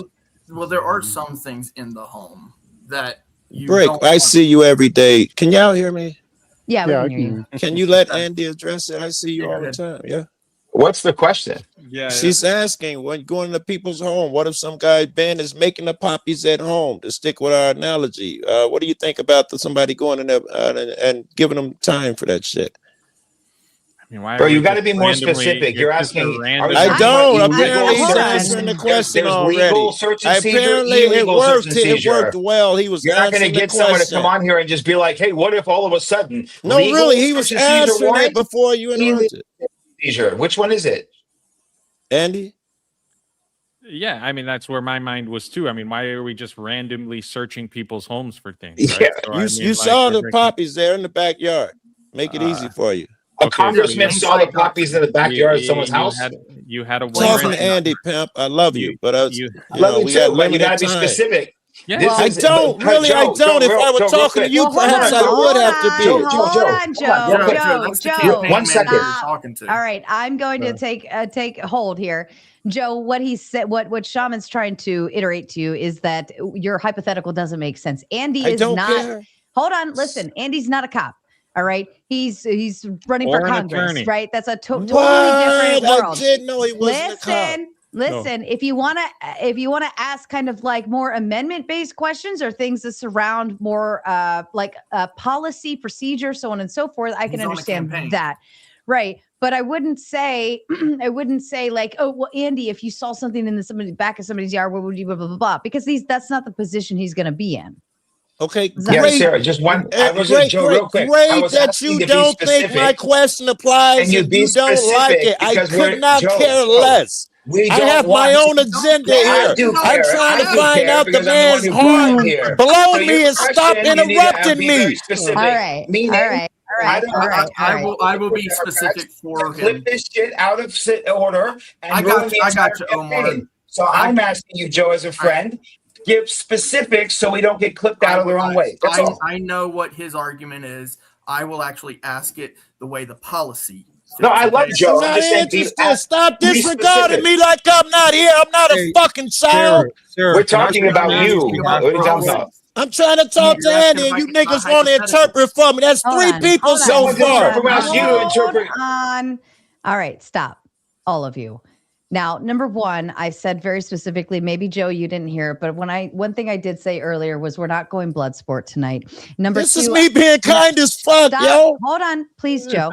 Number two, I'm incredibly fucking tired, Joe. I haven't slept since yesterday. Okay, that's why exactly I said we'll only have a specific time, and you have very limited time left right now. So I think what we're asking is to be concise and order it in such a way that Andy can reflect on what you're asking. He's not a cop. He's not a lawyer. He's not in that realm of things. Put it in a place where he would have something to say to it. Not what if, right? Don't put him in a hypothetical. Ask the policy question. No, thank you. I'm sorry. Andy will run into real world people at some point. I'm sorry, but it's her room, Andy, and you don't have to ask the question. And I'm not going to take the time to rephrase it. I'm an adult. I'll ask the way I like. Hey, Joe, cool. Can I ask you a question real quick? That's And it's good, 'cause kind we've of been the Better serious ask about fucking drugs in Sarah if you backyards. can ask. Omar, hold up real quick. Joe, cool. I assume you generally, I like Andy. He seems like a good guy. I Me don't as want to well. scare him off these panels. So Nor we do gotta I. That's why I was relax. being Hold up, kind. bro. I have. I'm talking. Oh, I'm sorry. You're I'm not sorry. being I'm kind, bro. sorry. You're kind of I'm getting bent sorry. right now, man. Just calm down a little bit. You know, you I had put 4 the people oomph in your interrupt voice. Just calm down a little bit. I Chris, do. I mean, Wait, I I'll smoke. Let me smoke some. Maybe I like that'll help. I like the panel. I like the discussion. Joe's I awesome. appreciate. Yeah, I just everybody's don't been want. pretty cool. I just don't want to be the reason why Andy gets clipped out of context, Joe, because they're going to be trying to get him out of the left and the right. They're going to be looking for anything, right? That's what I'm trying to say. I'm sorry. Sorry. He I can love be a you, big Joe. boy. What are He'll you have to talking make his about? own I'm saying be decisions, or specific. Sarah have to cut me off. No, he'll run into this in real life. It's a great test. This is the softest place he'll there's a run guy, into it. Joe. There's a guy that taps Arnold Schwarzenegger on the back whenever it's time for him to move on and stop talking. He literally has a guy to tap him on the back to move the fuck along, right? That's what a manager is. Listen to the manager. I'm doing that right now. Oh yeah, that's pretty cool, Omar. I didn't know you knew politicians like that, man. That's what's up. You're Andy's manager, right? Campaign manager. Campaign manager. Yeah, that's what's up, man. That's really cool. Wait, is that the guy I was yelling at as his manager? I apologize if I was yelling at his manager. Hey, look, Omar, I'm running to be the leader of my household. Can you help me out with that? I don't think Andy's a politician at this point, and I don't think we want Andy to be a politician. Omar, again, We I want apologize. him to be a No, Joe, manager. hold on real quick. Let me and Joe. One second, Clay. Joe, you're literally one of my favorite people here. I was just trying to, because the thing is that they're going to be coming both ways. Like, for example, just today, we had a meeting in a big law firm. They're like, oh, we'd love to have lunch. We know they want to go this way. We have a meeting tomorrow. They want to go. Everyone's trying to throw money to buy Omar, him you don't off, have to and I talk just don't me want him to into get it. You're a man, and I would respect your decisions, and you're the guy to make them. Had you said that, whatever reason you had would have been cool with me. I understand, and the one you gave is great. I want to say I shouldn't have yelled at you, but I just thought but Joe, that's why you're the shit. Don't worry about that crap. What are you talking about? No, I was just saying, like, ask the specific details, because if we go to general, they go, look, Andy Daro wants to legalize all search and seizure, or Andy Daro wants to. Then we get screwed. I understand. I'll divert period from my shit. I only got one gear, and that's probably it. Yeah, he's all about marijuana. He said plants should be legal. And follow that train of thought where the guy's at, but it's too early for us to I understand. You know, they're going to come Earlier, after I him. had that thought myself. I would screw myself. I like the cat. I would be angry at myself, which is why I would have deferred to you anyway if I knew you was fucking manager. Yeah. Okay, Joe. No, we're All good, man. Don't worry. We're good. I never really did get a response on the Terry Stop stuff. Very good. Joe, Ben, you're muted. On your point about lowering costs of housing, where would you stand then about rolling back regulations? Because one of the biggest driving factors in building these larger, more luxury houses is the regulations cost almost the same to build that house as it does to build the single family dwelling, which they're going to make almost no money off of. So what's the point when all that's going to cost them? All the red tape BS is going to cost them the same. They might as well make the more money since they had to put that in. You're muted, sir. Agreed. Yeah, that's what we had spoke out before. Remove regulations of building approved projects, right? I mean, one of the ideas too is all cities have kind of like an impact fee, they call it, or like, you know, when you get building, you know, maybe the local municipalities, federal could for approved projects, the federal's matching this impact fee for the developer, so it lowers the developer's cost to build these projects, making it potentially affordable to build, to be profitable rather to build affordable housing. I think that that would be the goal, to find ways that developers can build affordable housing profitably, and then the private sector will build it and the people will get it. I mean, that's what we want. The problem's But probably you're the right. red tape, right? They could pull it off, except someone is going to say we can't have that zoned here. We're going to need 18 permits. It doesn't have the proper lag bolts. It's going to end up looking like a real freaking $1 million house before it gets to the government. That is what happens, and it's the same for small houses as big houses, basically. So the developers would rather take the bigger money, of course. It's bigger return on investment. Yeah, I think there's builders and developers for all products. So, there are plenty of builders that are building affordable homes. And if we made it even more desirable to do so, they'd probably put out, more developers would enter this field, and more supply would be created. So it's entirely possible to, have bills that are going to incentivize developers in the private sector to do this. And that would be one of my biggest initiatives. I think that's what people want more than anything. How do you feel about flock cameras? What cameras? Flock cameras. Flock It's camera. the cameras that they have set up for the AI for the speeding tickets and stuff. Ooh. Well, I mean, I'm not an advocate of over surveillance or Big Brother watching you everywhere, right? I mean, we need our privacy. Bless you. There may be certain circumstances where it provides safety. I think that's been brought to me. I mean, we've even had that in our local municipality. Like, this is like, these cameras are strictly posed on the street to pose X, Y, and Z, and it's it's bringing safety. Okay.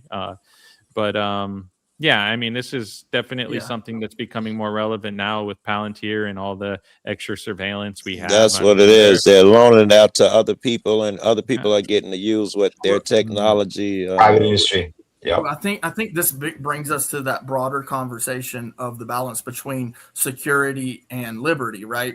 Yes. Benjamin Franklin has the famous quote: "Those who would sacrifice essential liberty for a little purchased safety deserve neither." Right? Yeah. Deserve the knife. You said deserve I thought that was Thomas Neither. Paine. No, that's Benjamin Franklin.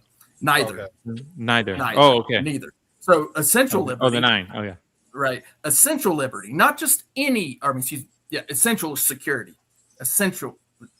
You got me fucking on this fucking quote here. Those who would sacrifice essential liberty for a little purchased safety. Okay. Right. Purchasing safety is one of the pastimes of American hope for the future, to secure a future for our posterity, right? But you have essential liberty. Now, what liberty is it's like when sailors are on a ship, they request liberty, right? And that goes into the petition part we talked about earlier. where we request certain laws to be written to regulate our government. We have a liberty here. That's our rights. And so protecting our liberty, our rights, when we sacrifice the essential ones. Now, not all liberty is the same, right? I can ask for liberty to go do some horrible shit, but that's not lawful.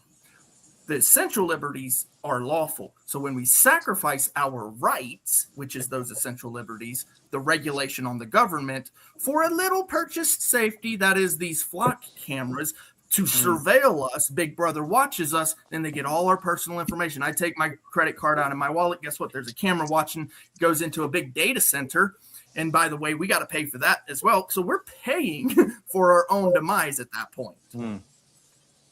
They're also locking people up off of them flock cameras because they make mistakes and they're not double checking. They're just going by what the computers say, raiding homes and doing crazy shit, finding out the cameras got enough wrong.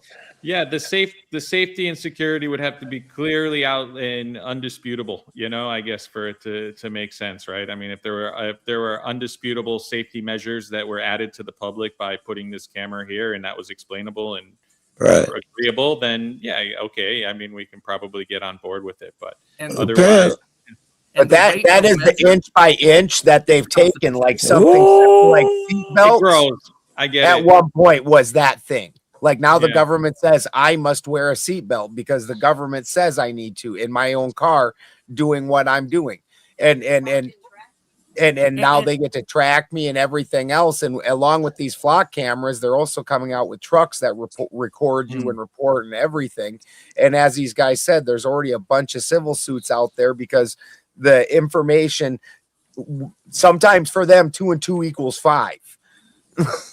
So another amendment, and this is actually what, if I could have you take anything away from any of this, it's going to be the constitutional application, right? So the weight here, right? So you weigh that safety measure against the Constitution. It's the Constitution that contains the Bill of Rights, our rights. And so when you're talking about the Fourth Amendment here, we're talking about the right of the people to be secure in their persons, papers, and effects, unless a warrant's written upon an oath or affirmation. So that securing of the person's papers and the person, paper, and effect, that's our job to do that. That's not the government's job to secure our person's papers and effects. Right. Now, we do sometimes, even still, like for an instance, privacy redactions are because of the fact that we allow the government to rule certain aspects of our lives. If we didn't allow the government to do that, guess what? No privacy redactions necessary, right? But we do. So, yes, there are certain places where privacy is important, but we, the people, need to know that you have our best interest and that if you're going to take up the task of securing our person's papers or effects while the camera's looking down on us, that it's written into the code of that security that even the government itself doesn't have access to it. Constitutionalist, and we're constitutional first, American first. That's we gotta follow that. And also, you guys brought up good points too. Trying to lead with morality too, whenever possible too. So I mean, that's also to keep that. That's part of how I operate, and I hope. You can't outthink them. You're gonna have to outheart them. You're gonna have to go with your gut and do things. You won't be able to outthink them. You're gonna turn into a trickster like they are. Be trying to be as wise like a serpent with some shit. This was. He's gonna end up like Cynthia McKinney. Clay, I'm surprised you. Crowd, did you want to say any final words before you head on out of here, bud? Yeah, same. Crowd? That's pretty funny with your response, Sarah. I'll say that. Second, Andy. Man, it was great having you. I enjoyed it. Thank you, guys. This wasn't a normal debate thing that we normally do, so I don't really have any closing. I'll just say to the chat, if I can, anybody that doesn't support taxes, you're a moron because you clearly don't know how cities, states, or even the government itself works. We need taxes, but we need representation. Hence the famous quote, no taxation without representation. And like we stated, Andy and all the politicians are our representation. We need taxes. We just don't want taxes for dumb shit. And Andy and politicians are supposed to represent what we need the taxes for. Basically, Clay can support that. And me and Clay agree on a lot of shit. We just don't agree on the rights thing. Have a good night. All right, I'm gonna have to come back sometime and check out this gauntlet thing. Enjoying some of this conversation. Oh yeah, Well, they can't save Boulder, you there, bro. thank you for that, Don't Boulder. be careful. Yeah. I'd enjoy it. That's the one thing everyone's agreeing on. Like, Sure about that? Good one. All right, let's go ahead around the room. Sorry for the people in the back, but I am not in any mood. I am pooped out. I've been up since yesterday, and I'm not going any longer, nor am I taking any more Andy's questions. still up. Andy's still up. Yeah, I know. Oh, I thought he was dropping. Go ahead. I'm Yeah, sorry, Sarah. everyone's gonna give their final thoughts and say their thank yous. Clay, would you like to kick us off, sir? Yeah, I sure would. I'm really happy to have been part of this. This was a lot of fun. This needs to happen more often. I think that folks like Omar, who know who's running and have interest, they can talk to their candidates and bring them on to their social medias to talk to their people and then be able to broadcast it. This was absolutely amazing. Like I said, I've been to a town hall before, and I was able to talk to my congressperson, which was really awesome. Talk to her about some of the similar things with Andy. He's an independent. He does have his own mind. I think that he's really shown that today. He's looking at things from not just the legal and lawful standpoint. Official sign off. Go ahead, Clay. And the constitutional aspects of it. But he's also looking at things from a financial aspect. He's also looking at things from the morality and the principles, the ethics. I really believe that he's actually looking at these things from the view of the people. I think that's what he really has to do. And it's like I mentioned to him, I understand that he has to look at it from his district as well. So the 24th district is his district. We might have our opinions out in our districts of what we want for the country. And that may actually play a big part in what he decides ethically, morally, principally, but he has to listen to his voters. And so because of that, I expect him to. I would not expect anything less from a congressperson. He shouldn't be a politician. Don't be a politician, Andy. Whatever you do, don't be a politician. Thank you, Sarah. Thank you, Andy. And thank you to the panel and everybody watching. And you guys, just so you know, you should absolutely 100% support Sarah in this. She didn't have to do this. Omar didn't have to reach out. If you can throw anything her way, if you like what Andy had to say, throw some funding toward him and his campaign. Support where you support. And that's really all I got. Thank you, Sarah. Thank you, Clay. We love you. Calvin, to you, my love. Yeah, I'll keep it short for you because I know you want to get off. Thank you, Sarah. Unfortunately, Andy's gone. He's gone. So, Andy, if you're listening, thank you for joining this dysfunctional family, and I hope you enjoy.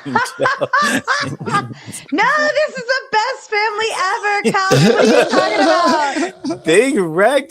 Certainly eclectic for sure.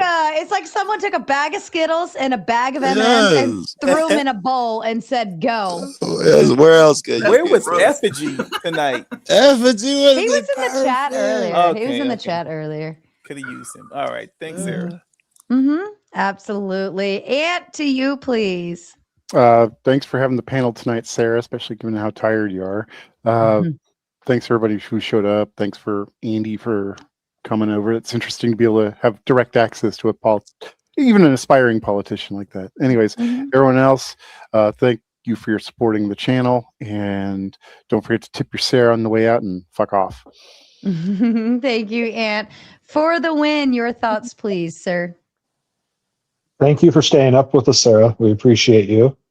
I know it's been rough, but Andy, it was awesome having you up here. I appreciate everything that you've said here tonight. We got to learn a little bit about you and everything. And go USA for the World Cup. We had a big game against Bosnia, like you said. So let's go. Yep. Awesome. Wonderful. Thank you for the win. Mr. Joe Cool, your final thoughts, please. To you, Andy, kind of what Brick said. His last words were, "Don't be a politician. I am so afraid from you. You seem like a nice guy, and I am so pessimistic when it comes to politicians, man. It's like it's nothing but demons and shit out there. And I think it's because it's control. It becomes a game of control. And I think that's inherently evil. I know it sounds like I didn't fucking hear none of the conversation. I think this is important, though. The game you're going into is control. It's like heroin. I fear for you. Good luck. God bless, man." Thank you, man. Joe. I got Ant right. I got for the win. I got Joe. I got Calvin. Mr. Balderson, to you, please. I really appreciate the time you gave. It was an excellent talk. Like I said, I expect what's what I expected out of somebody that Omar is putting up and wanting to endorse. So, and you didn't disappoint. I really appreciate how much thought you put into everything, and this was a lot of fun. It was great meeting you. Thanks. Mm-hmm. Same. And Omar, your final thoughts, sir? I want to say thank you all, because I'm on here a lot, and everyone's a familiar face, and I know how crazy we can get. But I also know how much we care about things, right? That's why we all talk and move through arguments and move, to and fro. And Sarah provides us with that opportunity. And so Andy's like one of my closest friends, and he's the type of person we need, because he's just balanced. You know what I mean? He's just like he's like the real deal, right? That's why you have people like me who I can filter through all the corrupt parasites because I can smell them. You know what I mean? So we need filters and layers, right? We need filters and layers, and we need points where we can put our feet in the ground and make some changes. And so for him to come in and have 3 distinct bills, that are going to be proposed on day one provides a level of transparency, right? And it becomes news are you voting for or against the End Foreign Influence Act? Well, apparently over 84% of Congress is voting for it in their pockets right now, right? So we have to, they say sunlight is the best disinfectant. And that's what we need to do. We need to start bringing some sunlight onto this situations. And it takes a certain person who's going to jump into the fucking Thunderdome of that parasitical entity, our current status of what I would consider as the best system ever created is the American constitutional republic, right? And so, and Sarah, I want to say thank you. All of us. I wish Spin was here, that would have been awesome. Backstage, but he didn't make it in time to get up, and I'm not taking any more questions. And Sarah, I appreciate opening like this. And we're in the Congressional. One last thing, we're in a and Joe, we're always cool. Where's he at? Anyway, we're at a very serious point in our history right now, and a lot of people, voters, are going into the independent, even in their own minds. Everyone understands that this 2-party system is really one party, and we're moving in a very bad direction. So start paying attention, start seeing in your congressional districts if there is an independent candidate. And if there's not, there should be, right? So motivate somebody who's the best person. Motivate the best person to take action, and then support that person. Because we have 50 states, we have 500 congressional seats. It's not that crazy. And so what we're doing is getting behind all the people who are going to go forth with what we're doing. We have an amazing the campaign is going to be crazy. The market is going to be strong. The endorsement is going to be powerful. I can assure you guys, as I say it right here, timestamp this. You have not seen a campaign like what's going to come through here.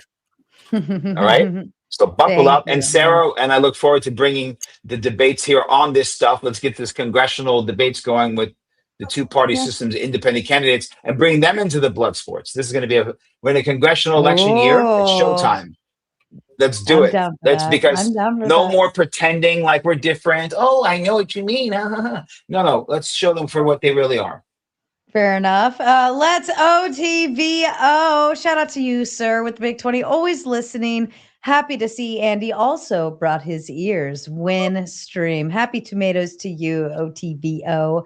Shout out to you. And Andy, I reserve the final thoughts for you, sir, to the panel. Take it away. Yeah, I appreciate everyone's time and conversations and thoughts and support. I was warned that this was a tough crowd, but everyone was very cool. So thanks for either taking it easy on me or I told them to. just, yeah, well then thank you, Sarah. You lightened up. It was it was fun. I enjoyed it. And hopefully we'll connect more again in the future as we move forward to November. So thank you. Most certainly. Thank you to everyone on the panel for your kindness and being respectful to the guest. Of course, this is different from our usual, and I appreciate you being able to kind of maneuver along with me so that we can do some different things like this and have some more variety packs instead of just yelling at each other all day. It's so much more fun. All right. A shout out to you, Andy. News to you. I'm going to actually clip up this video, make a regular one, and you'll be able to download it and put it on yours too if you want. But since we had that little fire alarm thing, I'm going to clip it, make it pretty, and make it just one video with just our interview. And if they want the whole thing, they can come to this one. We have an idea who did that to us. We have an idea. Sprinkler gate. one of those things. Yeah, unfortunate, but thanks for carrying the conversation while we left, and joint conversation was fun. It's totally okay. It happens. But shout out to all of the Maters who wanted to come hang out tonight. And of course, I hope we get to do more of these opportunities. And again, if you want to talk about Vegas, we got some upcoming things, and I'm going to talk about what happened and all of those things over at the Sleepy Tomato this weekend. So you have to be subbed up over there if you get the notifications, and then I could tell you all about the Mater meetup upcoming. All right, everyone out there in Mater Nation, I love you so much. You are amazing creatures. And fuck off.